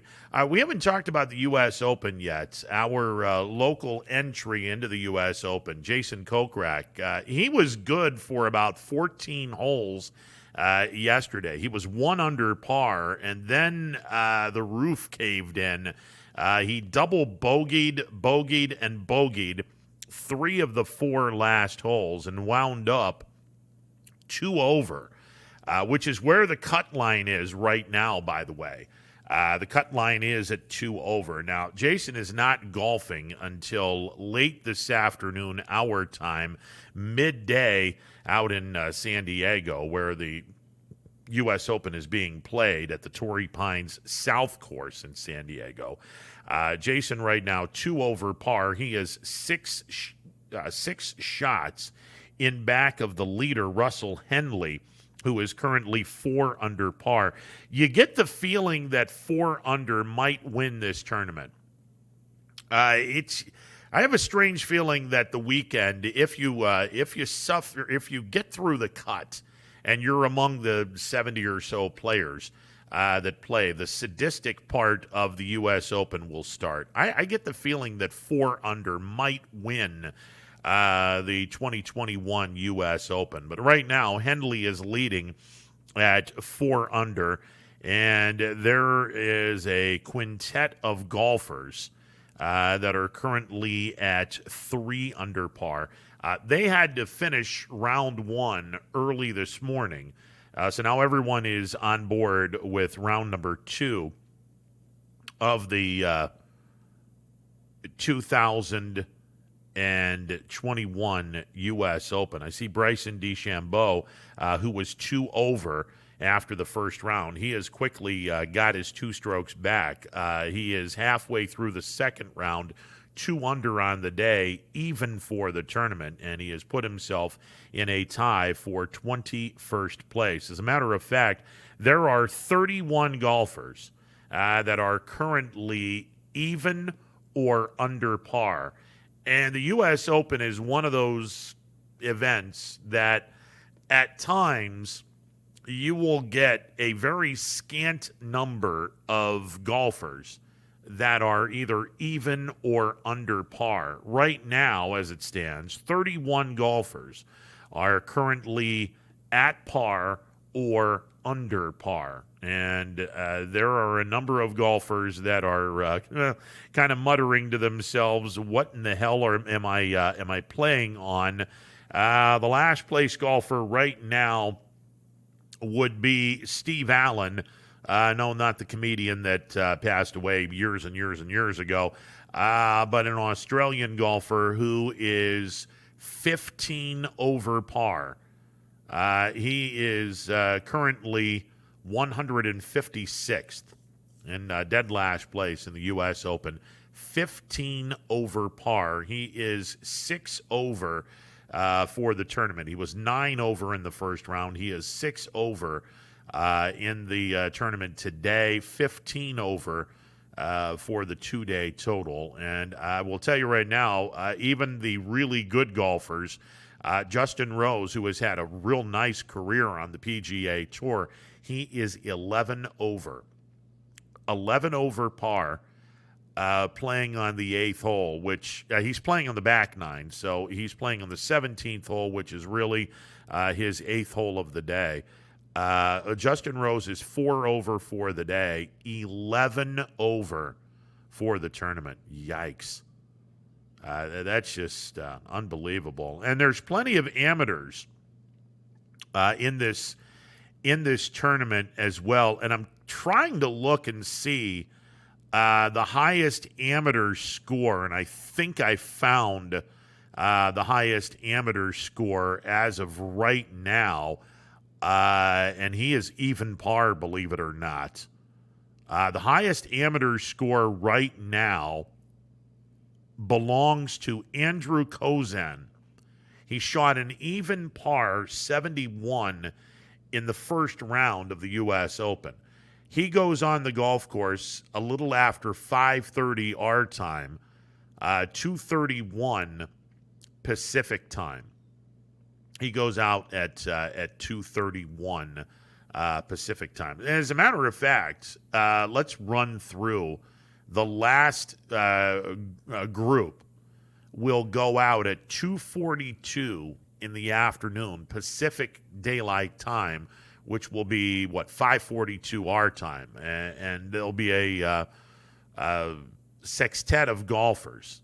3 golfers will start on hole 1. 3 golfers will start on hole 10. And that's what they normally do in the first 2 rounds. And then you pare it down to 70, and you'll have 35 pair of golfers, provided it's 70. And sometimes they get a little more than 70, but the cut is supposed to be top 70. But, like I said, sometimes the number bleeds a little over or a little under. And whatever the number is, if it's an even number, you'll have 2 golfers. It's kind of like Noah's Ark. The animals go into the ark 2x2s. Well, the golfers will go out on the course 2x2s, and they'll all start on hole number 1. Nobody will start after the second round. Nobody starts on hole 10. Everyone will start on hole number 1. So we'll be curious to see what happens this afternoon. Jason Kokrak, as we mentioned, is on the cut line right now after a disastrous finish yesterday in the first round of the U.S. Open. He is going to be golfing. He's scheduled to golf at 1:47 local time, which means 4:47 our time. And again, Kokrak is right at the cut line. The cut line as we speak is at 2 over par. There are 66 golfers that are currently at 2 over, and that's where the cut line is. Now, if that number continues to trend up, because when the round started, there were 74 golfers that were 2 over. If the trend continues to go upwards, to say that let's say the 3 over crowd is not really that many people, and let's say 2 over is 60, and there's 11 or 12 that are 3 over par. Well, then the cut line will move back to 3 over. But right now, Jason Kokrak is right at the cut line. So he's going to need to have a solid second round in the U.S. Open for him to make it to the weekend and And obviously, you get a little bit of money depending on where you finish. I mean, the last place finisher is even going to get about, I don't know, $20,000. That's not bad. And we've talked a little bit about this. This is interesting. The fact that you don't have a team. Your team is not giving you a check. You earn this check. There's something really cool about this, where the golfer is not only the guy that is, oh, by the way, trying to win as much money as humanly possible on the golf course. He's also the CEO of his own brand. Think about this for a second. The golfer has to make his own airline reservations. His own airline reservations from point A to point B. And he has to get his own hotel. Or if he's making buku megabucks, rent out a condo for a 4-day stretch. Now, personally, I would think you would want to do the hotel, because if you don't make the cut, you sit back and go, okay, I'm going to be cut, so I'm giving up the final 2 days of the or the final 1 day, because I doubt very seriously if you stay that Sunday. I'm giving up the final day of my hotel stay because I didn't make the cut. That starts coming into money. And then let's say you make, $75,000 for the weekend. You're somewhere in the top, 35 or 40. And you make $75,000. All right, 10% is going to go to the caddy. 10% goes to the caddy. Maybe 15 if you feel frisky. But you got to pay that. You got to pay the. I'm sure you're going to be paying clubhouse dues because, well, the people over in the clubhouse are making sure that your shoes are cleaned. You're making sure that your clubs and your irons and your putter, they're all pristine and clean. And you got to give them a tip because, well, that's clubhouse dues. The same thing in baseball. And even the minor leaguers have it. You got clubhouse dues because the minor league clubby, the guy that's in charge of the visiting clubhouse, well, he's the guy that's going to be washing your uniform. And he's the guy that's going to be providing the meal after the game is over. And he's going to be doing all kinds of other stuff so he can get an extra tip along with the clubhouse dues at the end of the series. When the team is on their last game, the clubhouse dues are due. So that's part of your meal money. Some of that money is going to go to the clubhouse. Yeah, some of that's going to go to the clubhouse guy, the clubby. Same thing with a golf club, especially if you're at Torrey Pines. You know damn well that there's going to be someone there at Torrey Pines, and they're going to be responsible for cleaning the golf clubs, making sure that the golf heads and the irons are cleaned and the putter is clean, and you got to make sure the shoes are continuing to be really, really nice. And you go from there. And I don't know, maybe they're even taking care of the outfits. I don't know, but I do know that you got clubhouse dues. And then you got to do a little tip. If the clubby has done a really good job, you tip them. So you're your own CEO. Yeah, there's a reason why so many people are starting to become attracted to the game of golf. When we were out at Mill Creek, kids, I'm going to tell you what. When we went out to Mill Creek and saw all of the kids that have come out early, we're 1 week out from this junior golf tournament. We're 1 week out, and there are kids from China that are already in town, and they're already working out in the practice range, trying to make sure their iron game and their driver and everything is solid. Then they'll go over to the practice green and they'll start putting. There's a reason why parents are wanting to get the kids to get into golf. I mean, let's face it. If you are good enough, just like in any other sport, I mean, if you're good enough as a basketball player to be on the grand stage and play in the NBA, the money's there. If you're good enough to go on the grand stage of the National Football League, the National Hockey League, I mean, East Palestine native J.T. Miller playing for the Vancouver Canucks, bringing this home because he was good enough. If you're good enough to be a Major League Baseball player, the money's there. Even if you're one of the last guys, you're still making six-figure money. The money's there. But for golfing, the money's really there. But you have to be the person that ultimately determines whether or not you're going to be wealthy.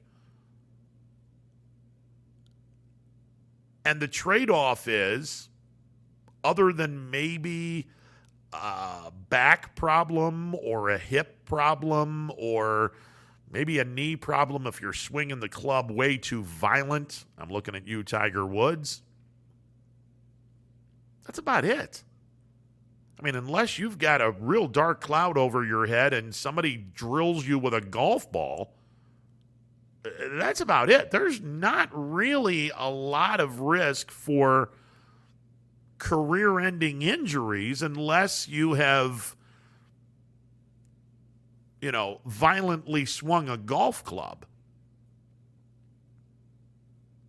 And the quality of life when you're done, I mean, I've been around some football players since they've retired. They don't walk very well. There's problems after their career is over where they run into health problems, whether it be physical or dementia, Alzheimer's, and that realm.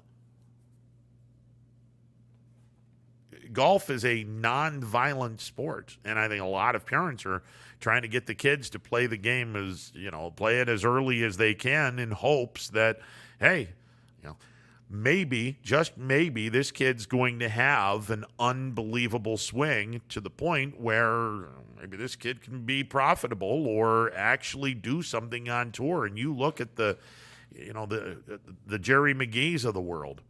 God bless him. When Jerry McGee was alive and Jerry McGee was in his prime, he wasn't the greatest golfer in the world, but he made a living. He made a damn good living on tour. Jason Kokrak is the same way. Now, Jason, he's finally getting himself to be a top 5, top 10 golfer in the world, and he's made a damn good living. To the point where, he doesn't have to golf much longer, and he can count his money till the end of time. But, you got this insane talent. Keep playing. Keep playing. So, yeah, there's a reason why, young kids are starting to play this game early. And the junior tournament, when we get back out to Mill Creek on Wednesday, and hopefully the weather is going to be as glorious as it was a couple of days ago. My goodness, was the weather fantastic. But in 5 days, when we get back out there, it's going to be wall-to-wall kids. And that's a great thing. Because these kids, they're going to want to play this game. And if they're good enough, they're going to want to try to get on tour, make a living playing golf. It's not a bad gig. That is not a bad gig, kids. Not a bad gig at all. All right, 330-886-0813, the MP Vivo Heating and Air Conditioning Hotline, open for business. It's a Friday edition of Running Point. I saw a couple of things on my social media that I want to talk about. I've often had this, I don't want to say fascination, but what's the word I'm looking for? For lack of a better word, fascination. Why is it that the average fan will say something if a professional athlete, specifically a professional athlete of a team that they follow, does something off the field, whether it be politically or other means. They do something that you completely disagree with, or that the fan completely disagrees with. And all of a sudden now that player is an enemy, even though the player plays for your favorite team. I have never understood why anyone would think that way. I've never understood why fans would hate a professional athlete, especially one that plays on your favorite team, just because they have a different opinion socially, politically, life in general. I consider myself to be immensely blessed in terms of the fact that I've had an opportunity to interview hundreds of premier sports athletes, guys that are in the Hall of Fame, guys that will be going to the Hall of Fame, guys that are considered to be the greatest to ever play the game. I've never understood why a fan or anyone can sit back and be that salty about another human being or another professional athlete just because they disagree with your social views or political views. I've never understood that. I mean, let me give a news flash for people here. You're rooting for a sports franchise. This person isn't doing anything damning in terms of an outcome that you don't want to see from your team. In other words, this player isn't stinking up the joint to the point where he's costing your team games or a playoff spot or a championship. You're basically outing the fan because the fan doesn't agree with your political or social opinion. Get a life. Get a life. Why? Why would anyone do that? You don't know this person from Adam. Where I grew up and how I grew up, and now that I've gone to the other side of the stage and seen what their lifestyle is like to a degree. I said this a couple of days ago. I'll say it again. You know the difference between the professional athlete and the fan that cheers for the professional athlete? There's one difference. Just one. That's it. That's it. If they're cut, they're going to bleed just like you are. When they put the uniform away and they go home, they got the same problems you do, or the same kind of love that you do. There's not a damn bit of difference between a professional athlete and a fan, except the professional athlete makes a whole lot of money, and most of us, we're not even anywhere resembling the amount of money the professional athlete makes.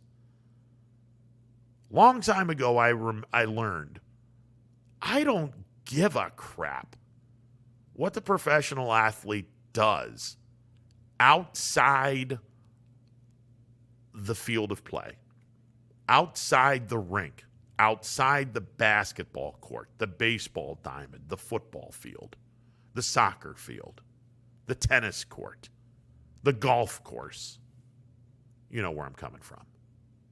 I don't care what these guys and gals do away from their sport. I mean, as long as they're law-abiding citizens, I don't care what they do. I don't care whose company they're keeping with.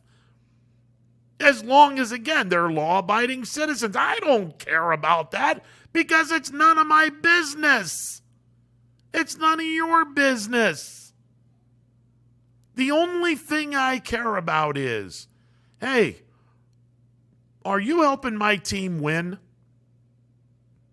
Are you playing the game to a degree where you're helping my team win? That's all I care about. And even when I made the step and into where I am today, okay, as a broadcaster, you're covering a team, okay, your fandom stops when you go into the locker room and you're interviewing guys. I get it. I get it. Look, when I was a kid, I've told this story. When I was just starting in the business, 21, 22 years of age, had an opportunity to interview Dave Parker. Oh, dear Lord, Dave Parker was the shit. I mean, he was the dude. When I was growing up, he was the best player in the game. There was a 2 or 3 year stretch where Dave Parker was the gold standard of Major League Baseball. And even though I'm an Indians fan, look, I rooted for the Pirates because they're the National League and the Indians are in the American League, and you live halfway between. You get the best of both worlds. Hell yeah, I was a Pirate fan, and I was a big Dave Parker fan. Dave Parker was the guy. In the late 70s, he was the gold standard for Major League Baseball. And at 22 years of age, I had an opportunity to interview him. Yeah, I had some big stars in my eyes. Absolutely. He's Dave freaking Parker. He's the guy I grew up watching and admiring. And was jealous of his swing, jealous of the way he ran, jealous of the cannon he had for an arm. And I got a chance to interview him at 22 years of age. You couldn't take me off of that cloud when I was done. And then a few years later, I figured out, you know what? They're not any different. They're not any different from us. The only difference is they play this game on a supremely high level, and they get paid a whole lot more money than I'll ever see in my lifetime. It's the only two differences. They leave the game, they put the uniform off, they're just another person. And they have the same problems that all of us have. I mean, granted, their money is not one of them. I mean, unless, of course, they haven't taken good care of their money, then it could be. But they have the same problems we all have. But I've never understood for the life of me, well, I don't like this person because he or she doesn't agree with my social views on life or my, get that crap out of here. Are you kidding me? Get that crap out of here. Are you a fan of the team, or are you going to be some holier-than-thou idiot? You're going to be a fan of the team. If you're a fan of the team, okay. I'm reading in my social media, and I think everyone knows by now I'm a huge Buffalo Bills fan. The wide receiver, one of the wide receivers that makes the Bills run, Beasley.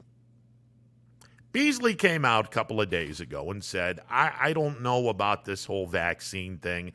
I'm not too happy with the fact that those that have been vaccinated get to do a little bit more than those of us who haven't been vaccinated. And I'm not really comfortable getting vaccinated, and I don't think it's fair that the people that are vaccinated don't have to wear a mask, and I still have to wear a mask because I haven't gotten vaccinated yet. And all of these alleged Bills fans that have come out and crucified this guy because he said something that may not agree with what they believe in. Note, shut the hell up. And I'm not talking about Cole Beasley. I'm talking about you, the fans. Shut the hell up. Because the last time I checked, you are not anywhere resembling a friendship or a relationship with Cole Beasley, the human being. It's Cole Beasley, the football player.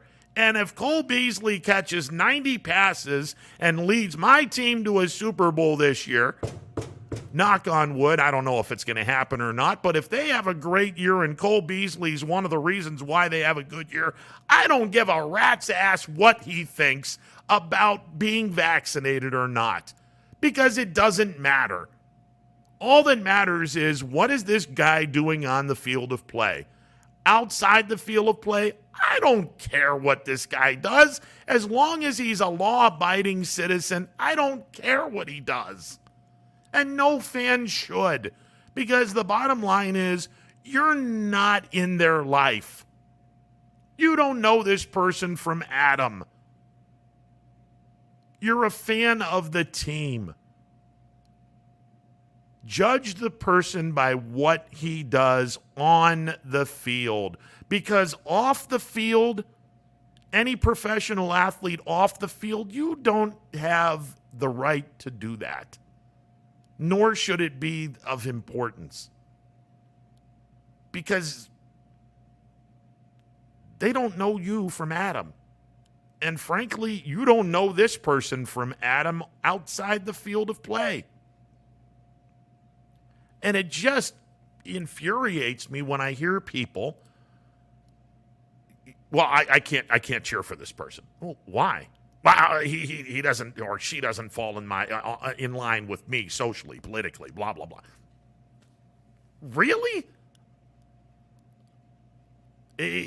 We're going to take this to a level where you don't know this person from Adam, and outside the basketball floor, you don't know him, you've never met him, and if you have met him, it's been one of those, hi, how you doing? Stop with that. Stop with that. Oh God, that blows my mind. I'm hearing these alleged Bills fans. I'm using the air quotes here. Well, I can't root for Cole Beasley anymore. He's not been vaccinated. Get out of here with that crap. Now, if Cole Beasley drops 5 or 10 passes and costs my team a few games, and in reality costs my team a playoff game, all right, I'm going to start not really caring for Cole Beasley, the football player. I don't give a crap about what he does off the field. Again, as long as he's a law-abiding citizen, that's none of my business what he does off the field. It's what he does socially, what he does, things politically. I don't give a crap about that stuff. All I care about is, what does this person do on the field of play? How good is this person? Is this person a guy that's really good in the clubhouse? Is this person someone that is an important piece to what could be a championship team for the franchise that I am a fan of? It's all that matters to me. Away from the game, once the uniform is off, once he's out of the clubhouse, he's just another human being. I don't know that person from Adam. And I don't understand why fans don't get that. I just don't get that at all. I'd love to hear someone explain that one to me, because I don't get it. I mean, as long as the person's a law-abiding citizen, I don't care what your social opinions are, your political beliefs. Okay. It's not like I'm going to have a conversation with you about who you voted for in 2020 or what you think of global warming. I don't care. What I care about is, hey, you, Mr. 40 home run guy, How you doing on the field? I mean, are you producing for my team? All right, great. That's all I want. It's all I need. And it's all I need because I'm a fan of the team, and you're a big part of the team. I don't care what you do after the lights are turned off and you got the uniform put away and you're spending time with your family or spending time with whoever. I don't give a crap about that. As long as you're a law-abiding citizen, it's all good. All right, 330-886-0813. The MP Vivo Heating and Air Conditioning Hotline open for business. Take a time out. Be back in a bit. Stick around. Hi everyone, this is DJ Yoakley with Your Sports Network. We appreciate your support of YSN and welcome you to the YSN family. Our broadcast streams are brought to you live at no cost to you by sponsors that are local to this community. Without the vision and generosity of our sponsors and partners, we would not be able to bring this game to you today. So please support the great businesses and leaders that are making this game possible. And if you're a business in need of great advertising and sponsorship opportunities, feel free to head over to our site for more information on the right fit for you. We are local, we are loyal, and we are live. We are YSN. News doesn't stop after the sun goes down. Sometimes you just have to hustle to get it. At 21 News, no matter how far it is, no matter what it takes to get there, we're working to bring you the best stories and the freshest content at 11 p.m. with the context and clarity that makes it worth staying up for, no matter what time it is. 21 News at 11 with me, Aaron Simonek, and Derek Steyer. 21 News at 11, news that's worth your time. WRS Wealth Advisors is the area's premier wealth and retirement specialist. With our combined 70 years experience and comprehensive wealth strategy, we assist our clients attain their goals. Call 330-965-0370 to learn more about our individual and corporate financial planning services, or visit WRSWealthAdvisors.com. Good luck, athletes. Every customer has a story, whether it's buying a car for the first time, helping them get approved, or finding the perfect car for their budget. I'm proud that people trust me with their story. I'm Tracy, and I'm ready to go the extra mile for you, only at Greenwood Chevrolet. Ah, the details. Baird Brothers Fine Hardwoods is one fine ride. Perfect cornering, superb handling, sporty and stylish, power to spare, plus awesome mileage. Yeah, jaw-droppingly beautiful lines and well appointed with luxurious trim. Put more oomph in your life and start beholding the molding. Find your home's fine hardwood at BairdBrothers.com. Planning a project around your home or rental property? Trust the electrical service to the local experts with 62 years of serving the Mahoning Valley. Joe Dickey Electric is your local go-to source for responsive, reliable residential electrical work. From everyday maintenance and repairs to new installations, electrical upgrades, and safety inspections, no job is too big or too small. Call Joe Dickey Electric today, 800-549-3976, or visit DickeyElectric.com. That's DickeyElectric.com. For heating, cooling, and indoor air quality, the Mahoning Valley trusts MP Vivo Heating and Air Conditioning, offering worry-free repair, service, and installation. Call MP Vivo today for a free estimate. MP Vivo Heating and Air Conditioning. We're your energy-efficient experts.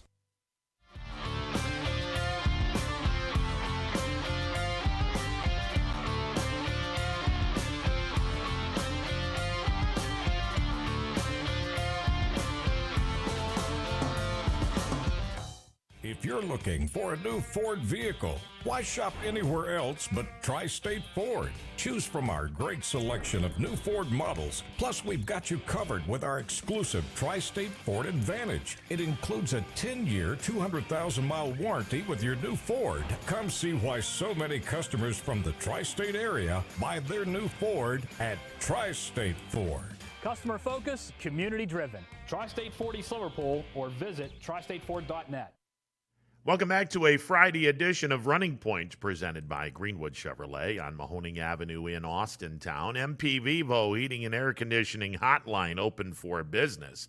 330-886-0813. That's 330-886-0813. 1-3. Englishman Richard Bland is now leading the U.S. Open. He is 4 under for the day, 5 under for the tournament. Interesting. He has a one-shot lead over the first-round leader, Russell Henley, who shot a 4 under par 67 in round number 1. We made mention Jason Kokrak is at 2 over. He will be shooting, he'll be opening up his round at 1:47 local time, which is 4:47 our time, because the tournament is out in San Diego, California, in the Pacific time zone.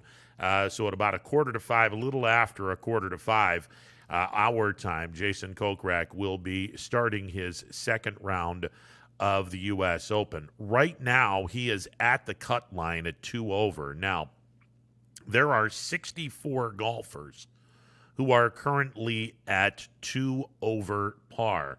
There are currently 82 golfers that are at 3 over par. If that number that is at 3 over gets considerably lower than 82, then the cut rate will move from 2 over to 3 over. Right now, the cut is at 2 over. But like I said, if, let's say, 12 golfers fall below 3 over par, and they're at 4 over, then you would have the cut rate go from 2 over par to 3 over par. Bottom line in all of this is the fact that Jason Kokrak is on the cut line, and he is going to have to play, at the very minimum, he is going to have to play even. And obviously, I think he's going to probably have to be 1 or 2 under par just to be safe. But if you want to still be hanging around and be a contender in this tournament, well, Bland right now has the number at 5 under. Kokrak is 7 shots back. Let's say Jason gets a 4 under par 67 today. That would move him from 2 over to 2 under. Well, 2 under would currently put him in a tie for 7th place. Not bad. By the way, Brian Solnar's pick to win the U.S. Open, Jon Rahm, he's right there. He's 2 under for the tournament. He is even today through 10 holes, 2 under for the tournament. So he is currently 3 shots back. So we'll see what happens. We'll see what happens. But like I said, Kokrak is on the cut line at 2 over, and he will start his round of golf at 1:47 local time, which is 4:47 our time. Again, the tournament is being held in San Diego, California. All right, an interesting article today. Dan Sifo is the Associated Press writer who wrote this story about Steelers quarterback Dwayne Haskins. This is the young man from Ohio State that really screwed up in Washington. There are no two ways to put it. Haskins was a screw-up in his 2 years with the Washington Redskins, now the Washington Football Club. 3-10 as a starter in 2 seasons. He did complete 60% of his passes, 12 touchdowns, 14 interceptions. But he had some issues. He had some issues off the field. He was very immature. And he was also from the area. Grew up in Potomac, Maryland, which is just outside of the Washington Football Club stadium. So he's a local guy. I don't want to say that it's a definite that anyone who is a local guy struggles to play with the local team. It's not a definite. There have been plenty of players that have had a really good professional sports career. Neil Walker is a great example. Neil Walker grew up outside of Pittsburgh, had a nice career with the Pirates and later with the New York Yankees, a couple of other teams. But there are some players that went to the hometown team and, you never grew up and you knew the area too well and you made some poor choices. Haskins would fit in that category. Well, he's getting a second chance. And there's no guarantees with Haskins because, well, he's going up against two other guys, and the main job here is to be the backup quarterback for Ben Roethlisberger. And, well, in a perfect world, Steelers would love to have the guy that's going to replace the Hall of Fame quarterback. And again, Haskins is going to have, he's going to have a competition, some good competition. Mason Rudolph and Josh Dobbs are in camp along with Haskins, and the three of them are going to try to become the backup to Ben Roethlisberger, and in a perfect world, perhaps be the guy that replaces the soon-to-be Hall of Fame quarterback. And, well, the Steelers, they looked at Haskins, who 3 years ago lit up the college football world when Dwayne Haskins threw for over 4,800 yards, 50 touchdown passes, and just 8 interceptions at Ohio State. It's kind of a small risk, high reward. You didn't spend a lot of money. But if Haskins can prove that he's now matured, and more importantly, prove that he can be somewhat resembling what he did in 2018, boy, you're talking about the ultimate reward.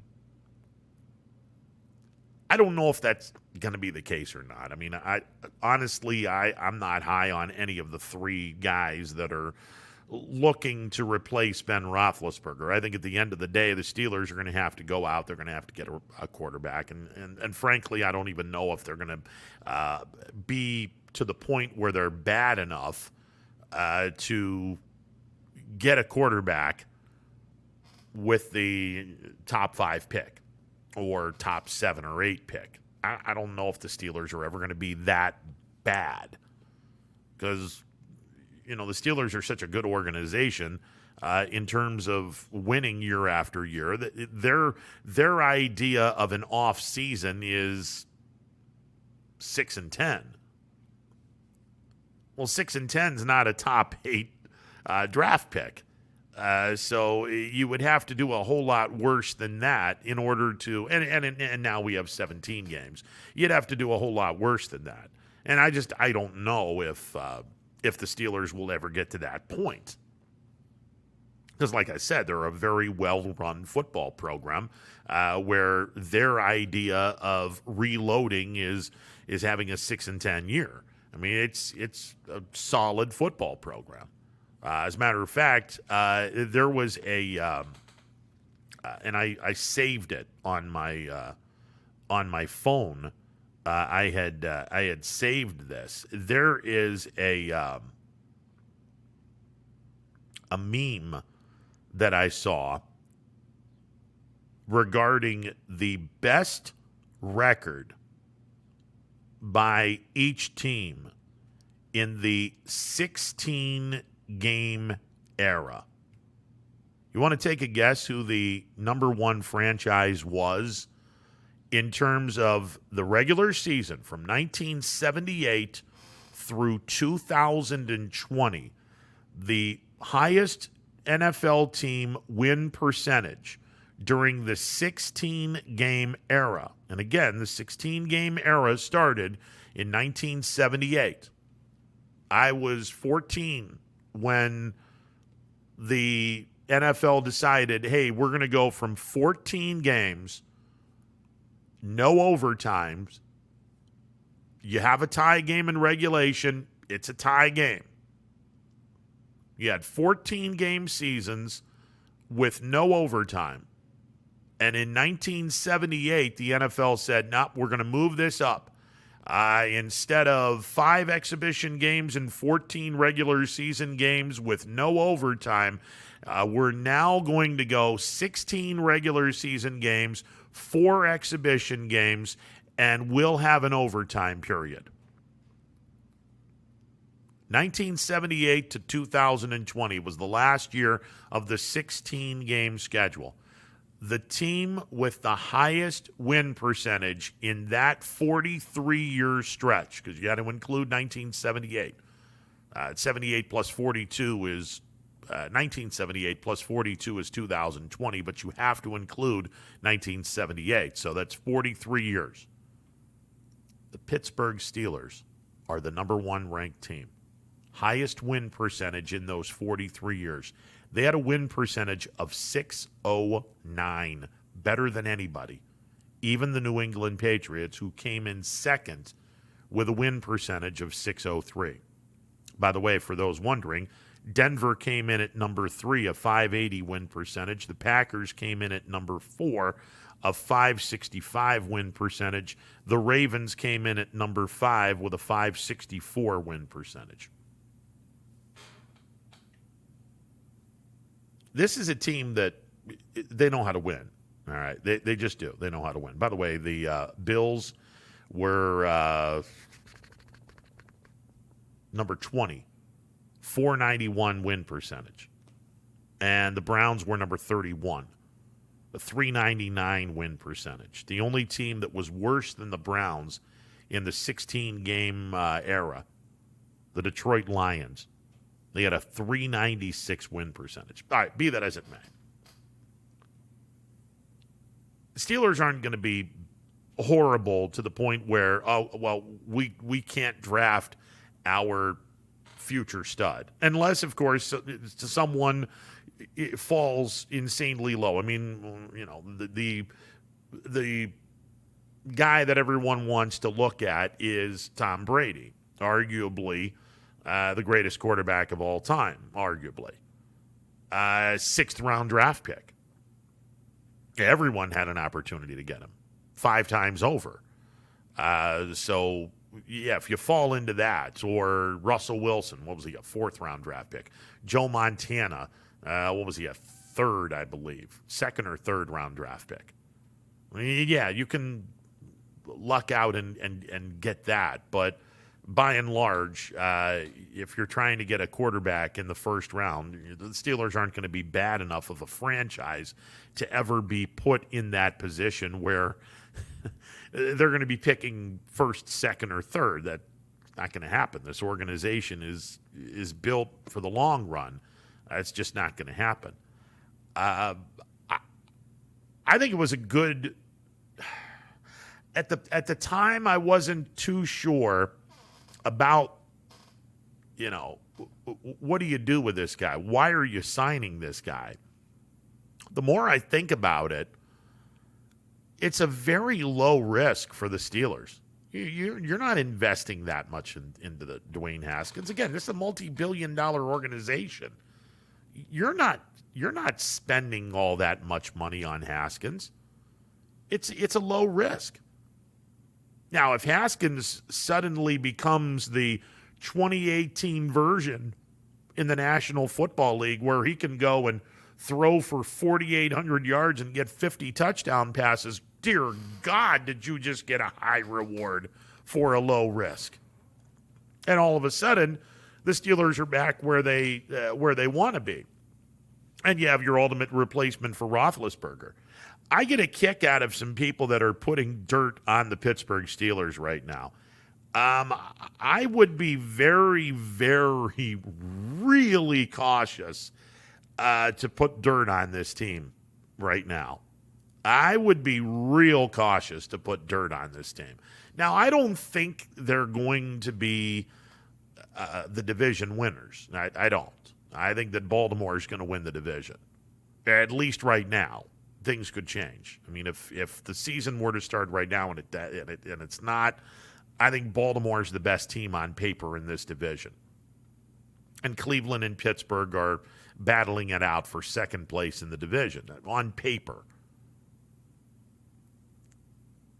I wouldn't put dirt on this Steeler team yet. Now, I understand that you better get some wins early in the season because that late schedule, oh, dear God, is that late schedule going to be a nightmare for the Steelers? And we'll see. We'll see what they do. Look, they're one of, and Anthony and I talked a little bit about this yesterday, they're one of 10 teams in the AFC. Right now, there are 10 teams, in my mind, that are battling for 7 spots, 4 division winners and 3 wild cards. And one of those 10 teams is essentially battling for one of 3 spots because, look, the LA Chargers are a very good team. Nobody's going to gun down Kansas City. Unless Kansas City has an injury-plagued year, they're not losing their division. It's just not going to happen. So the Chargers are essentially playing for one of 3 spots. One could argue, although I am not ready to say the same thing about the Bills, but I do think the Bills are substantially better than Miami and New England both, but I'm not ready to make that claim in the AFC East because, honestly, I think I'm in the minority apparently, but I think New England is going to be a hell of a lot better than what people think.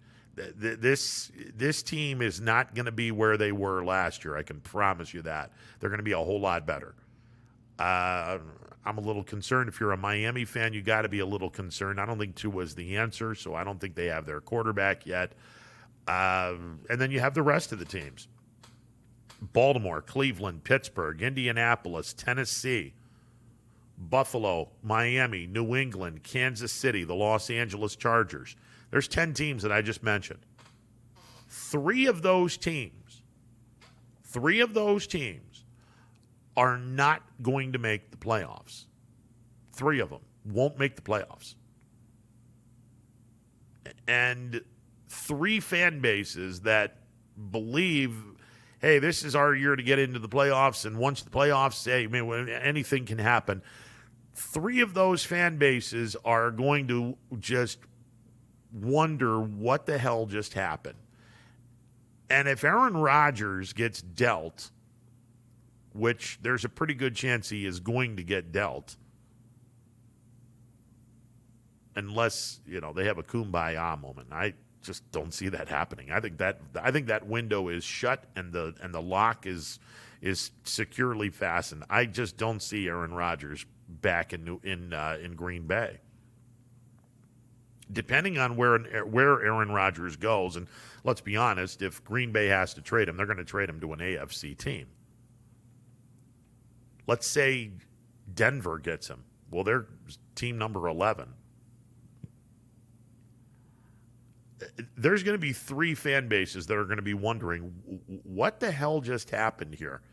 We had everything lined up. What just happened here?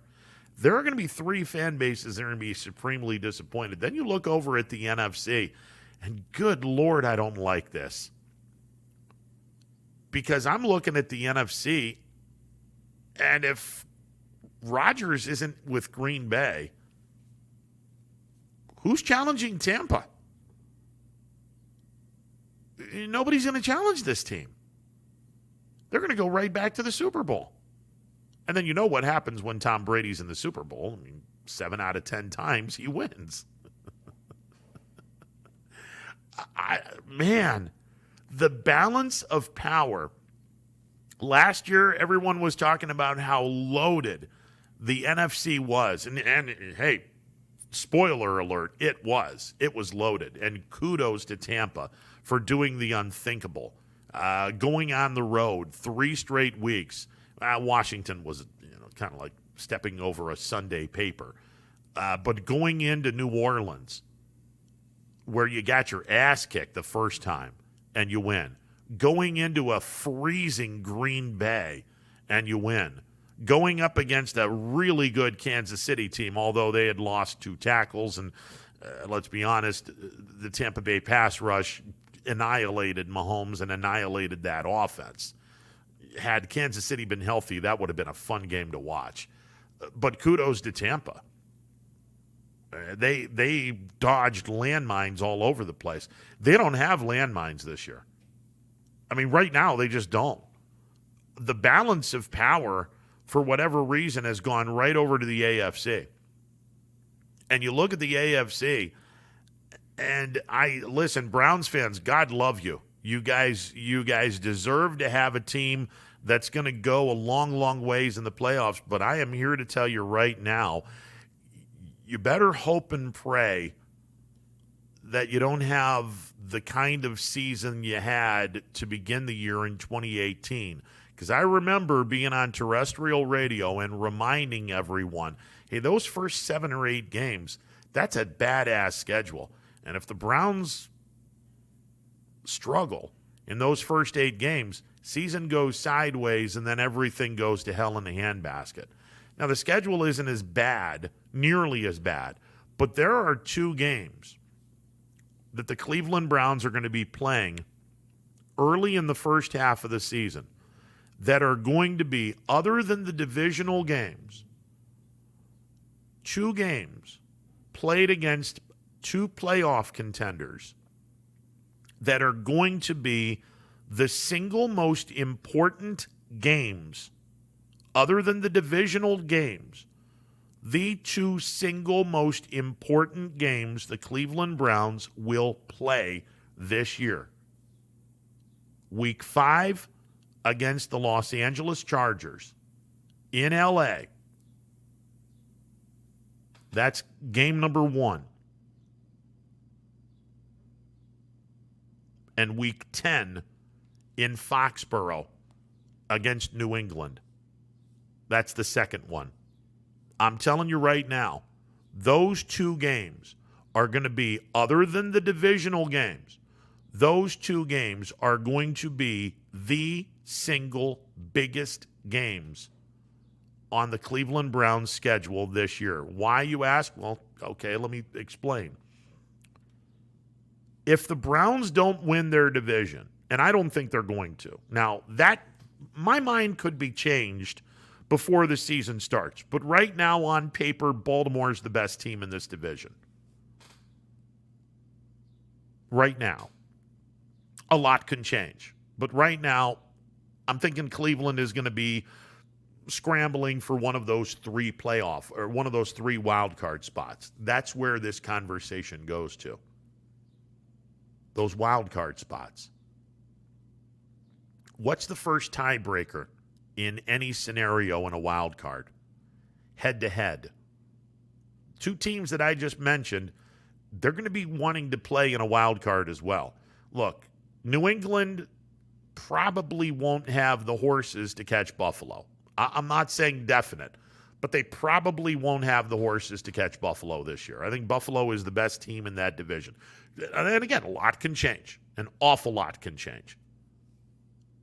Same thing with the Chargers. I don't think the Chargers have a chance in hell at catching Kansas City. Unless Mahomes goes down with an injury, God forbid, it's just not going to happen. Those 2 teams are going to be battling for a wild card as well. That game in week 5 between the Browns and the Chargers, I'll say it right now, 3 months before the season even gets underway, 2.5 months. Well, almost 3 months. I'll say it right now.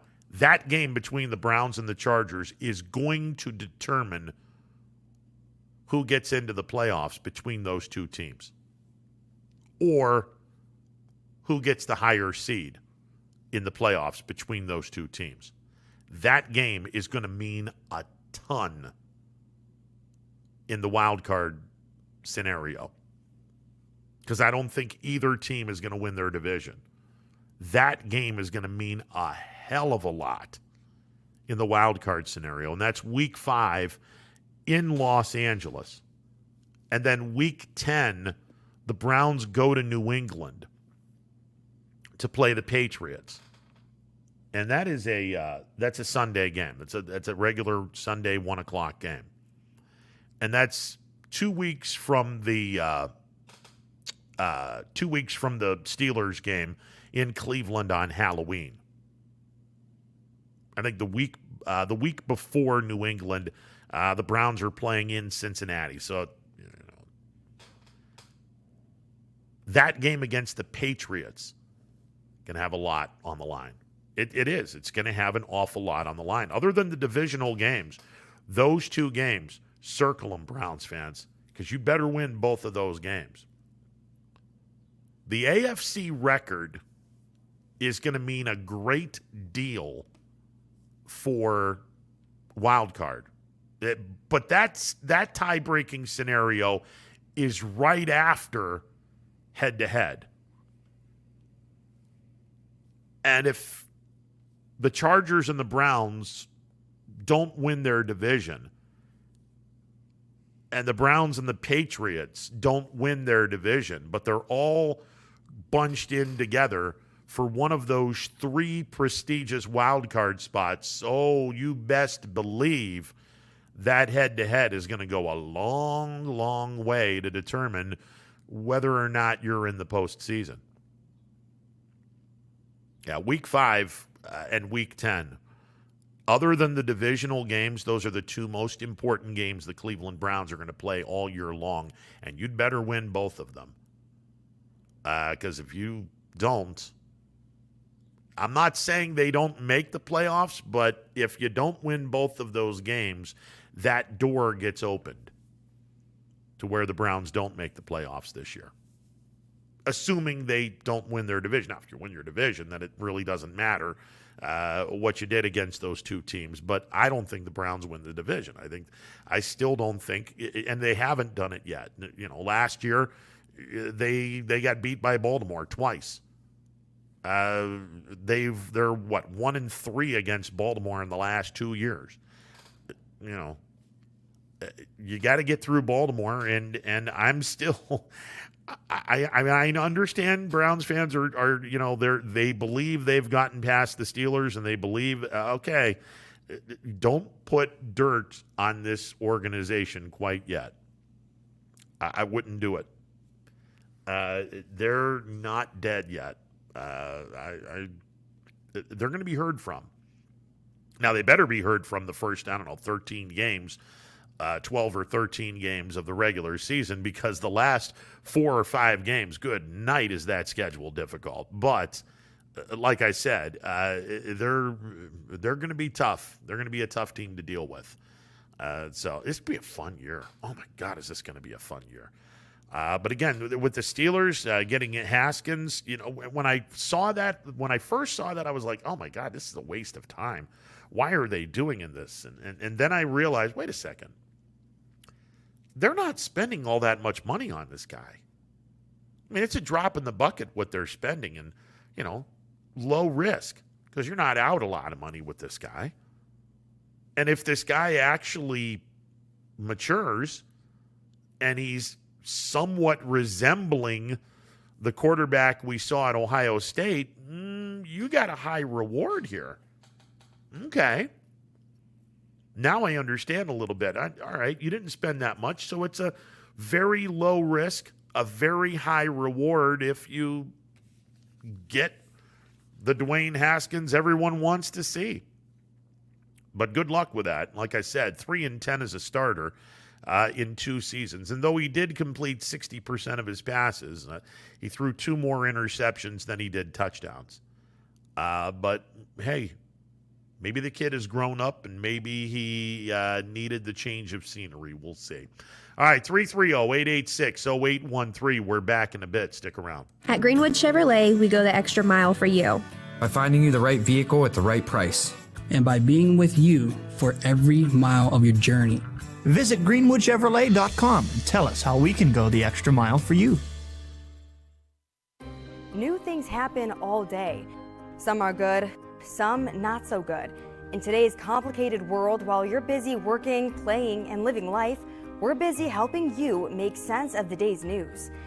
And there's only one place where it comes together with clarity, context, and accountability. It's 21 News at 6 with me, Madison Tromler, and Derek Steyer. 21 News at 6. It's what the day's news really means to you. Welcome home to a home made homier with Baird Brothers Fine Hardwoods. Inspiration starts at BairdBrothers.com and is turned into reality when high-quality hardwoods are delivered right to your home. Baird Brothers has the latest design trends, shiplap and skinny lap interior siding, antique oak rustic flooring, and, well, you'll find them all at BairdBrothers.com. Ordered easily, delivered conveniently, enjoyed comfortably. BairdBrothers.com. WRS Wealth Advisors, the area's premier wealth and retirement specialists. Located on South Avenue in Boardman. Hi, this is Jim Myers with Myers Family Insurance, your local Medicare and retirement resource. We're excited to have sports back. Whether you're on the field or cheering from the stands, sports unifies communities and brings hope for the future. We're all one team working together. At Myers Family Insurance, we know the importance of a great team. Our team continues to grow to help you with your Medicare and retirement needs. The annual election period is October 15th through December 7th. Now's the time to make sure your plan continues to meet your needs for the upcoming year. Call today. Hi, I'm Colin Chupa. And I'm Kelsey Clem from K-Squared Marketing. Our boutique marketing firm specializes in media planning and buying, public relations, event marketing strategies, and strategic sponsorships. We can integrate our services with your existing game plan, or we can be your entire marketing team. Your goals, our game plan. Let's win together. Call K-Squared Marketing at 330-623-2730 or visit ksquared.marketing to learn more. At Hubbard Chevrolet, Hubbard can help you get the financing you need regardless of your situation. I'm Tony Page, and I've helped thousands of customers in Northeast Ohio and Western Pennsylvania buy a vehicle. Bad credit, no problem. I can get you approved for a low-interest loan and maybe even a low-payment lease on a new car at the #1 Chevy dealership in Trumbull County for 3 years in a row. Visit HubbardChevy.com to get pre-approved or come see me, Tony Page, to get a new vehicle today. Remember, folks, Hubbard can help. Every customer has a story, and at Greenwood Chevrolet, we are committed to making sure it ends with you in the right vehicle. I get to be part of somebody's adventure, whether it's buying a car for the first time, helping them get approved, or finding the perfect car for their budget. I'm proud that people trust me with their finances. They trust me to take care of them, and they trust me with their story. I'm Tracy, and I'm ready to go the extra mile for you, only at Greenwood Chevrolet. Quality, customer service, and integrity. Those are the 4 words that have driven our success since 1957 at Joe Dickey Electric. Joe Dickey Electric is one Mahoning Valley landmark business that stays current with the requirements of our customers. Family owned and managed, we are an electrical contractor and energy solutions provider. Every member of our team adds to his or her skill set through ongoing training. Residential, commercial, industrial, automotive, and more.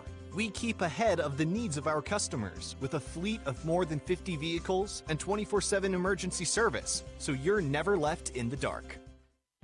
Jimmy Sudman here, Director of Isle, Purple Cat, and Golden String. We are happy to support YSN and 2 of my favorite people, Scotty Mincher and Super Dave O'Malley. We are an agency that provides services for adults with disabilities. We infuse humor, passion, and joy into their lives. If you know of any folks with disabilities that need our assistance, please contact us.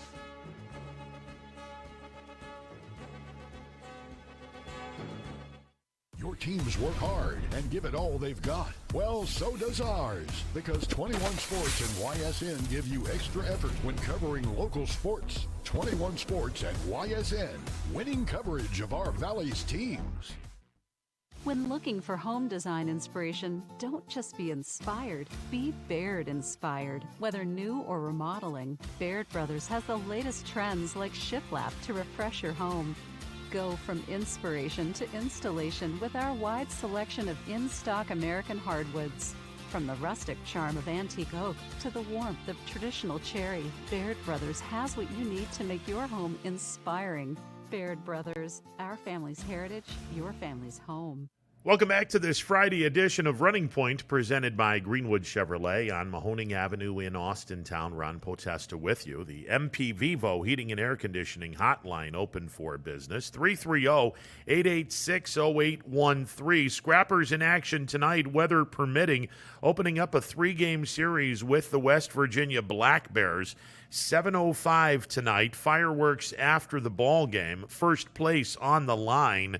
as the Scrappers in first place in the league, taking on the second place West Virginia Black Bears tonight, weather permitting. I guess we have some ugly weather coming in to the area, and weather permitting, we'll have the game for you on ysnlive.com. 6:50 with a pregame show, 7:05 first pitch. I did want to mention Tom Withers, a great journalist. He is the AP reporter for the Cleveland sports teams, the Browns, the Indians, the Cavs, and he was in training camp in Berea yesterday looking at the Browns' new defensive end, the bookend to Myles Garrett. That would be one Jadeveon Clowney. And Clowney putting on a show in practice. I'll read the first paragraph verbatim from Tom Withers this morning.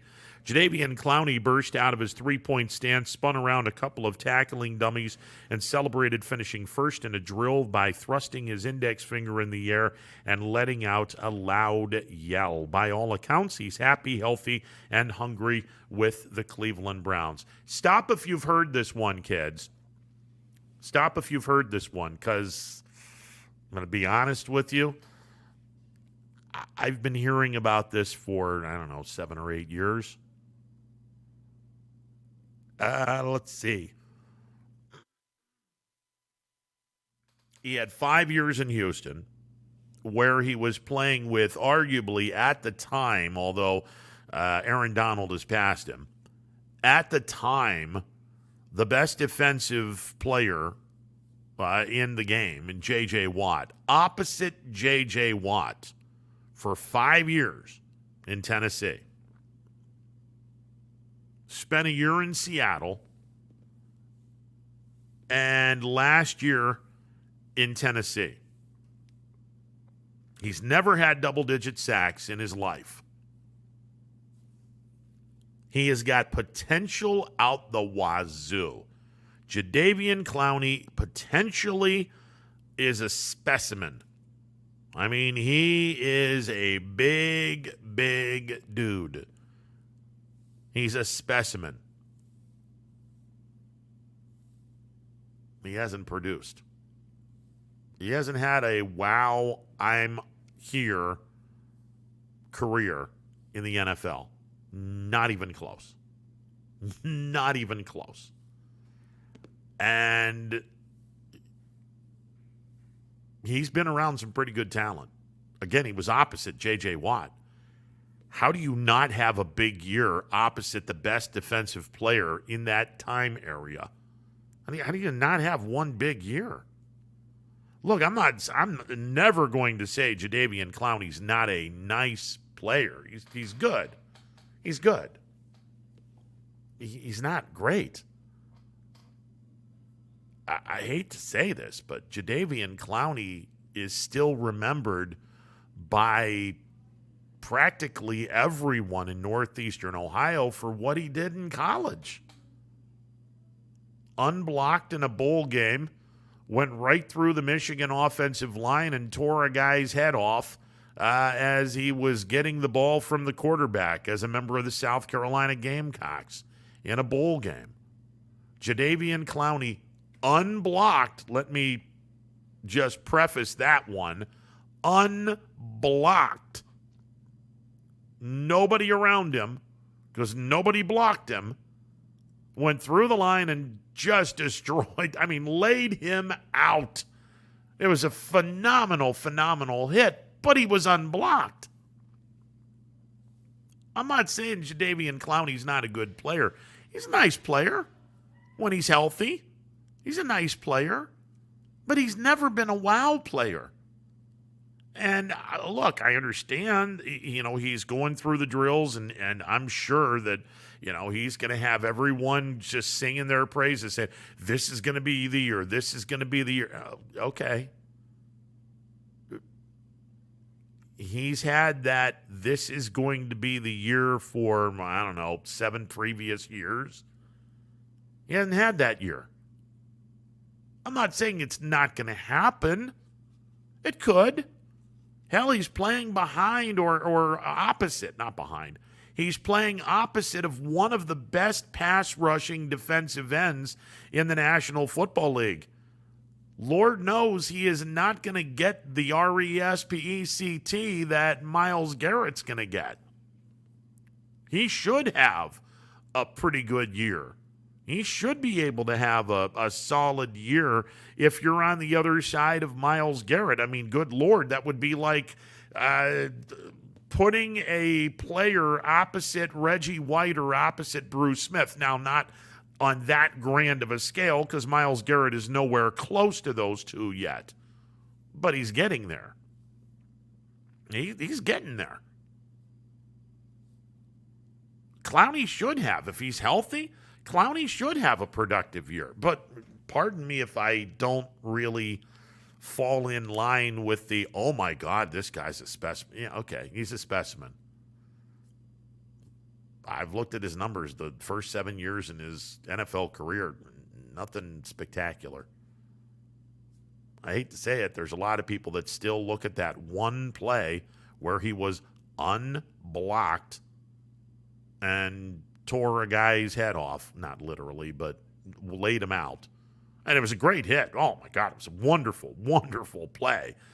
But he was unblocked. I'm not saying Jadeveon Clowney can't be a solid player for the Browns this year. Just, I don't think he is going to be worth his contract. Let me put it to you that way. He robbed Tennessee last year. Absolutely robbed the Titans last year. Didn't have a sack, played half of the year, wasn't all that great, and then had a knee injury. I'm not saying it's going to happen again this year, but the precedent is there. Look, Jadeveon Clowney is an okay player. He's not a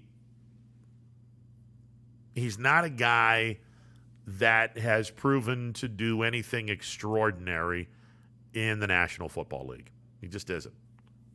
Now, that doesn't mean that he can't go out and have an extraordinary year in this 8th year of the National Football League. It's just the 7 previous years, yeah, I've seen how this ends. Mediocre. He's all right. He's not a superstar. He looks like one. He might practice like one. He's not on the field when it matters. We'll see. But if he plays to his potential, there's that ugly P word again. Oh, if he plays to his potential, whew, man, do they have a nice bookend on the defensive ends. But unfortunately, without Sheldon Richardson, who signed with the Vikings, the middle of that line, not so good. The middle of the defensive line, not so good. And that's going to affect the linebackers, or at least the middle linebacker. And to a degree, that will affect the strong safety when it comes to the run. To a degree. Because if you don't have the solid defensive line that stops the run, it's going to affect the linebackers that they're trying to come in to make the play, but the offensive linemen who have already pretty much destroyed your defensive line, now going to be going second level, going after those guys, and then you've got problems. Where the strong safety now has to, strong safety and the linebackers are making plays, but they're making plays 5 and 6 yards down the field because the middle of the line didn't do its job, or the entire defensive line didn't do its job. I don't know what the run defense is going to be like, but without Sheldon Richardson, that's a big loss for the Browns. We'll see what happens. Again, on paper, this team looks okay. It's not as good as Baltimore, but on paper, this team, well, they look all right. But I think a lot of people are looking and thinking, oh, Clowney, he's going to have a monster year. If he has a monster year, that'll be the first time in his NFL career that Jadeveon Clowney has a monster year. It'll be the first time, and he's in his 8th year. I don't see it happening. It doesn't mean that it won't. I don't see it happening because he's never had one to begin with. He's nowhere near as talented as Myles Garrett, or at least nowhere near as productive as Myles Garrett. He might be as talented on paper and looking at him, but he's nowhere near as productive as Myles Garrett. I would say he's probably on the same line as Olivier Vernon. If you want to be brutally honest, I think his numbers and Olivier Vernon's numbers are pretty much the same. Maybe Clowney has more sacks, but pretty much equal. Just saying. Clowney's a nice player, but he's not the guy. He's not the answer for the Browns. Let's go to the phone lines real quick. 330-886-0813. You're on the MP Vivo Heating and Air Conditioning Hotline. What's going on? Hey, Ron. How's it going? What's up, my man? Question. NFL. Yeah. If rookie quarterbacks typically regress their second year, and there's a boatload of explanations as to why, what do we have to look forward to with Stefanski being his second year? I don't know. I mean, I think a lot of people are excited, and in this scenario, I kind of understand the excitement because you've got Baker playing in the same style of offense that he played in last year, that he did a lot better a job in the second half of the year. I think Stefanski is a nice head coach. He won Coach of the Year because the program, the team got into the playoffs and they won 11 games, and he did a solid job. I don't think that he called a very solid game in the playoffs against Kansas City. I think down the stretch, and he had COVID, so he wasn't around for the Steeler game. I wasn't overly impressed with his coaching toward the latter part of the season, especially on offense. He's way too conservative for me. But he's not the worst in the world. Certainly, he's one of the better head coaches. But I don't know. Does he regress in the second year? I don't know. But I think that Baker, with a second full year with this offense, a lot is going to be expected of him. I'll be real curious to see how he produces. I agree. Secondly, you were talking about Dave Parker and the Pirates. Oh, my God. I preferred Willie Stargell. I have yet to see anybody do a in-the-box warm-up swing like Willie Stargell did while he was waiting on a pitch. I did in Little League, and I got laughed out of the field. Have a great weekend, friend. Man, you too. Stargell was he and Parker were my guys in Pittsburgh. Willie was, oh, God. I have yet to hear anyone say a bad word about Willie Stargell. He was huge. And come clutch time, especially later in his career, he had a god-awful 71 World Series against Baltimore. But after Clemente passed away, he thrust into that role of leadership. And toward the late 70s, he was the glue that held that clubhouse together. Just a wonderful human being as well. Just a wonderful human being. I miss him every day. That guy was, he was fun to watch. He and Parker batting back-to-back. And then you throw Scoop Oliver in there for good measure. Dear God, was that team fun to watch in the 70s. All right, 330-886-0813. We're back in a bit. Stick around. Hello, I'm Greg Burbick with G. Burbick Farms. For the last 100 years, my family has farmed in Columbiana and Mahoning counties. I began raising cattle in 1996 with the goal of providing a better product for you and your family on the dinner table. Our grass-fed and grain-supplemented Black Angus beef are raised with no hormones, steroids, or antibiotics. We're known for our hometown-friendly service and incredible tasting products. We're locally owned and have customers across the tri-state area. Our products go from our farm to your family. Stop by our farm on New Buffalo Road or visit us on the web at gburbickfarms.com. Don't forget to like us on Facebook. G. Burbick Farms, it just tastes better.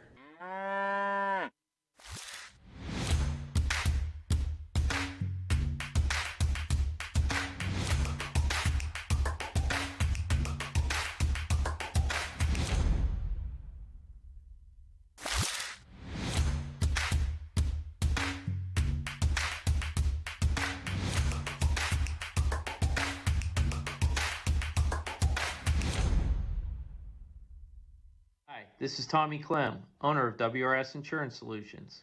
WRS Insurance Solutions is a local independent agency that specializes in life, Medicare, long-term care, and disability products.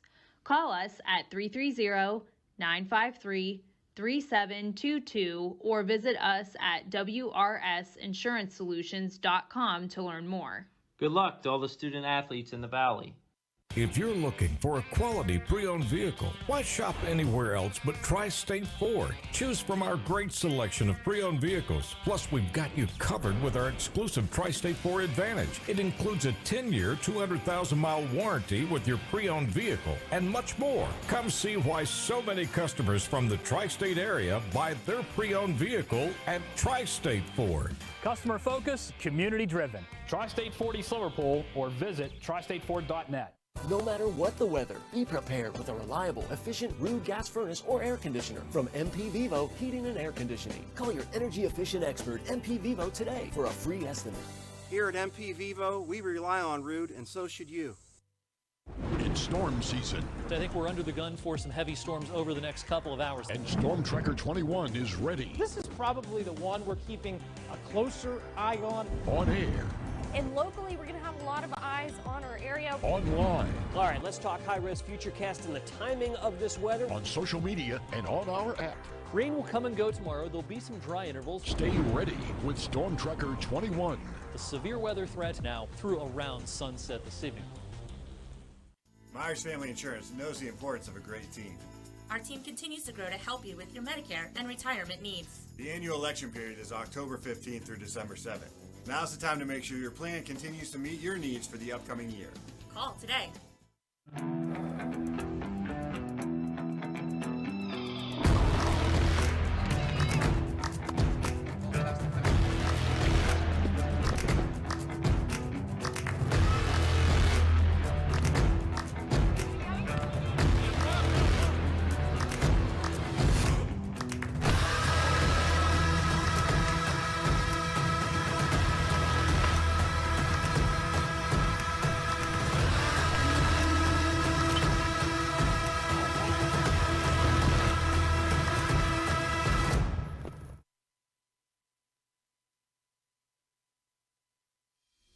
Years ago, Baird Brothers Fine Hardwoods began with 3 siblings, a hand-set sawmill, and a few local orders.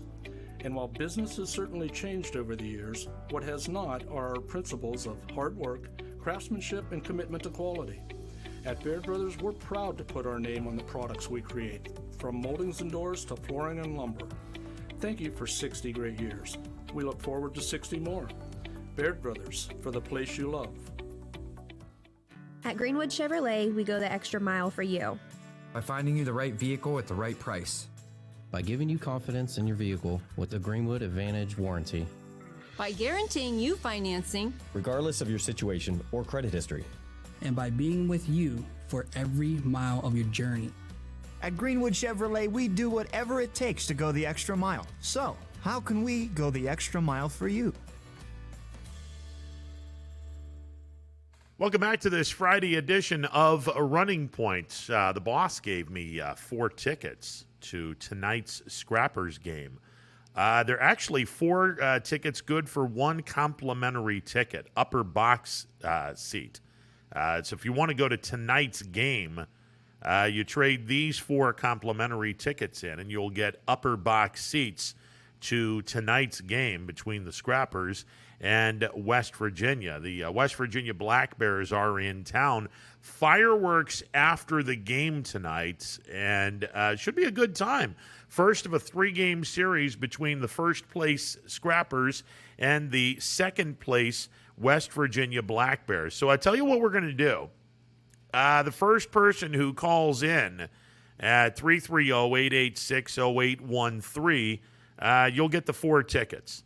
You can either pick them up here, or you can meet me over in the ballpark, or I'll drop them over at Will Call and have those people give you these 4 tickets for tonight's game. But the first person that calls in, the MP Vivo Heating and Air Conditioning hotline at 330-886-0813, you will get 4 complimentary tickets, good for an upper box seat for tonight's game between the Scrappers and the West Virginia Black Bears. That is a 7:05 game tonight, and it will be at Eastwood Field. And I was looking at the radar. Actually, not a bad night now. I don't know where the rain or when the rain is supposed to be coming.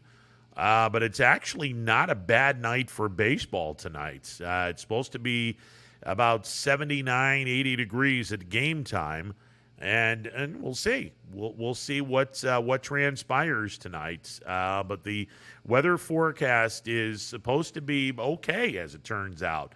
I guess the violent storms they disappeared. As I like to say, disappeared faster than pasta at a Potesta family reunion.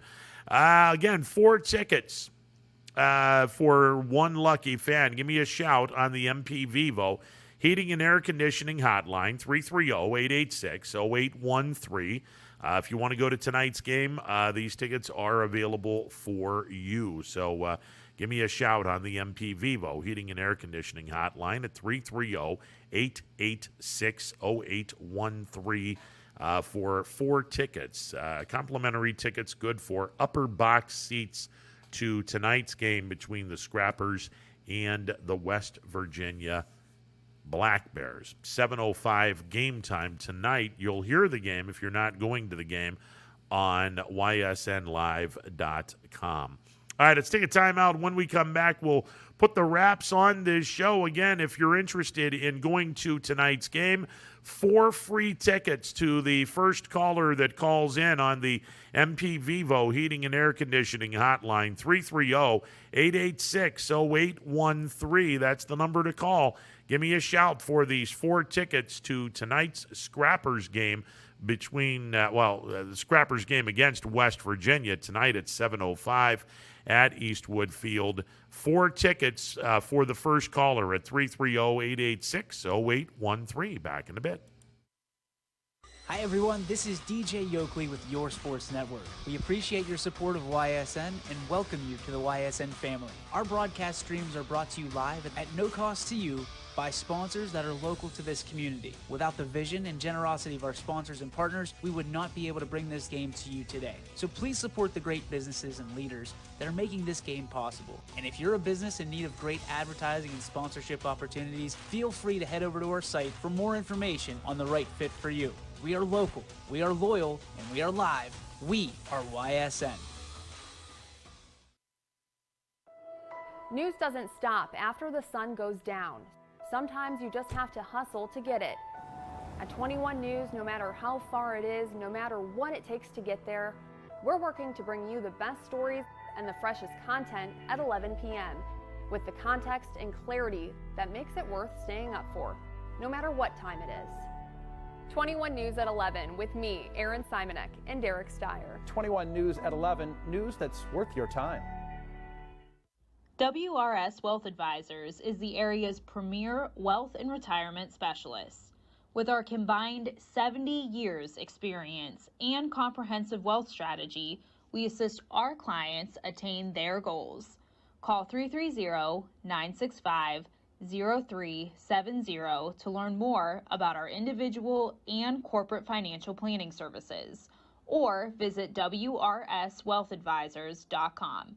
Good luck, athletes. Every customer has a story, whether it's buying a car for the first time, helping them get approved, or finding the perfect car for their budget. I'm proud that people trust me with their story. I'm Tracy, and I'm ready to go the extra mile for you, only at Greenwood Chevrolet. Ah, the details. Baird Brothers Fine Hardwoods is one fine ride. Perfect cornering, superb handling, sporty and stylish, power to spare, plus awesome mileage. Yeah, jaw-droppingly beautiful lines and well appointed with luxurious trim. Put more oomph in your life and start beholding the molding. Find your home's fine hardwood at BairdBrothers.com. Planning a project around your home or rental property? Trust the electrical service to the local experts with 62 years of serving the Mahoning Valley. Joe Dickey Electric is your local go-to source for responsive, reliable residential electrical work. From everyday maintenance and repairs to new installations, electrical upgrades, and safety inspections, no job is too big or too small. Call Joe Dickey Electric today, 800-549-3976, or visit DickeyElectric.com. That's DickeyElectric.com. For heating, cooling, and indoor air quality, the Mahoning Valley trusts MP Vivo Heating and Air Conditioning, offering worry-free repair, service, and installation. Call MP Vivo today for a free estimate. MP Vivo Heating and Air Conditioning. We're your energy-efficient experts.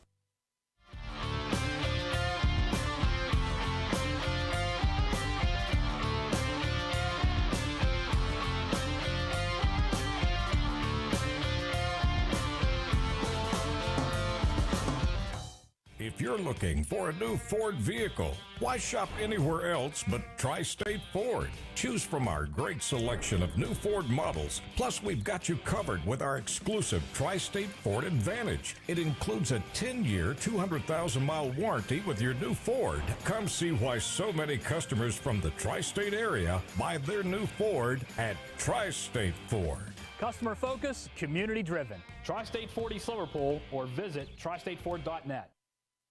Welcome back as we get set to close up shop on this Friday edition of Running Point on ysnlive.com. Just a reminder, coming up tonight at 7:05, it is the Mahoning Valley Scrappers, as the Scrappers are in town for a 3-game weekend series against the West Virginia Black Bears. We will have game 1, 2, and 3 for you this weekend. Going on is the Bob Seen Memorial Tournament. That's been going on all day long at Bob Seen Park and will continue to go on all the way into the evening. And again, the Scrappers game against the West Virginia Black Bears tonight at 7:05 on ysnlive.com. We're going to pass these tickets over to DJ, and hopefully he can get someone to be a winner on this.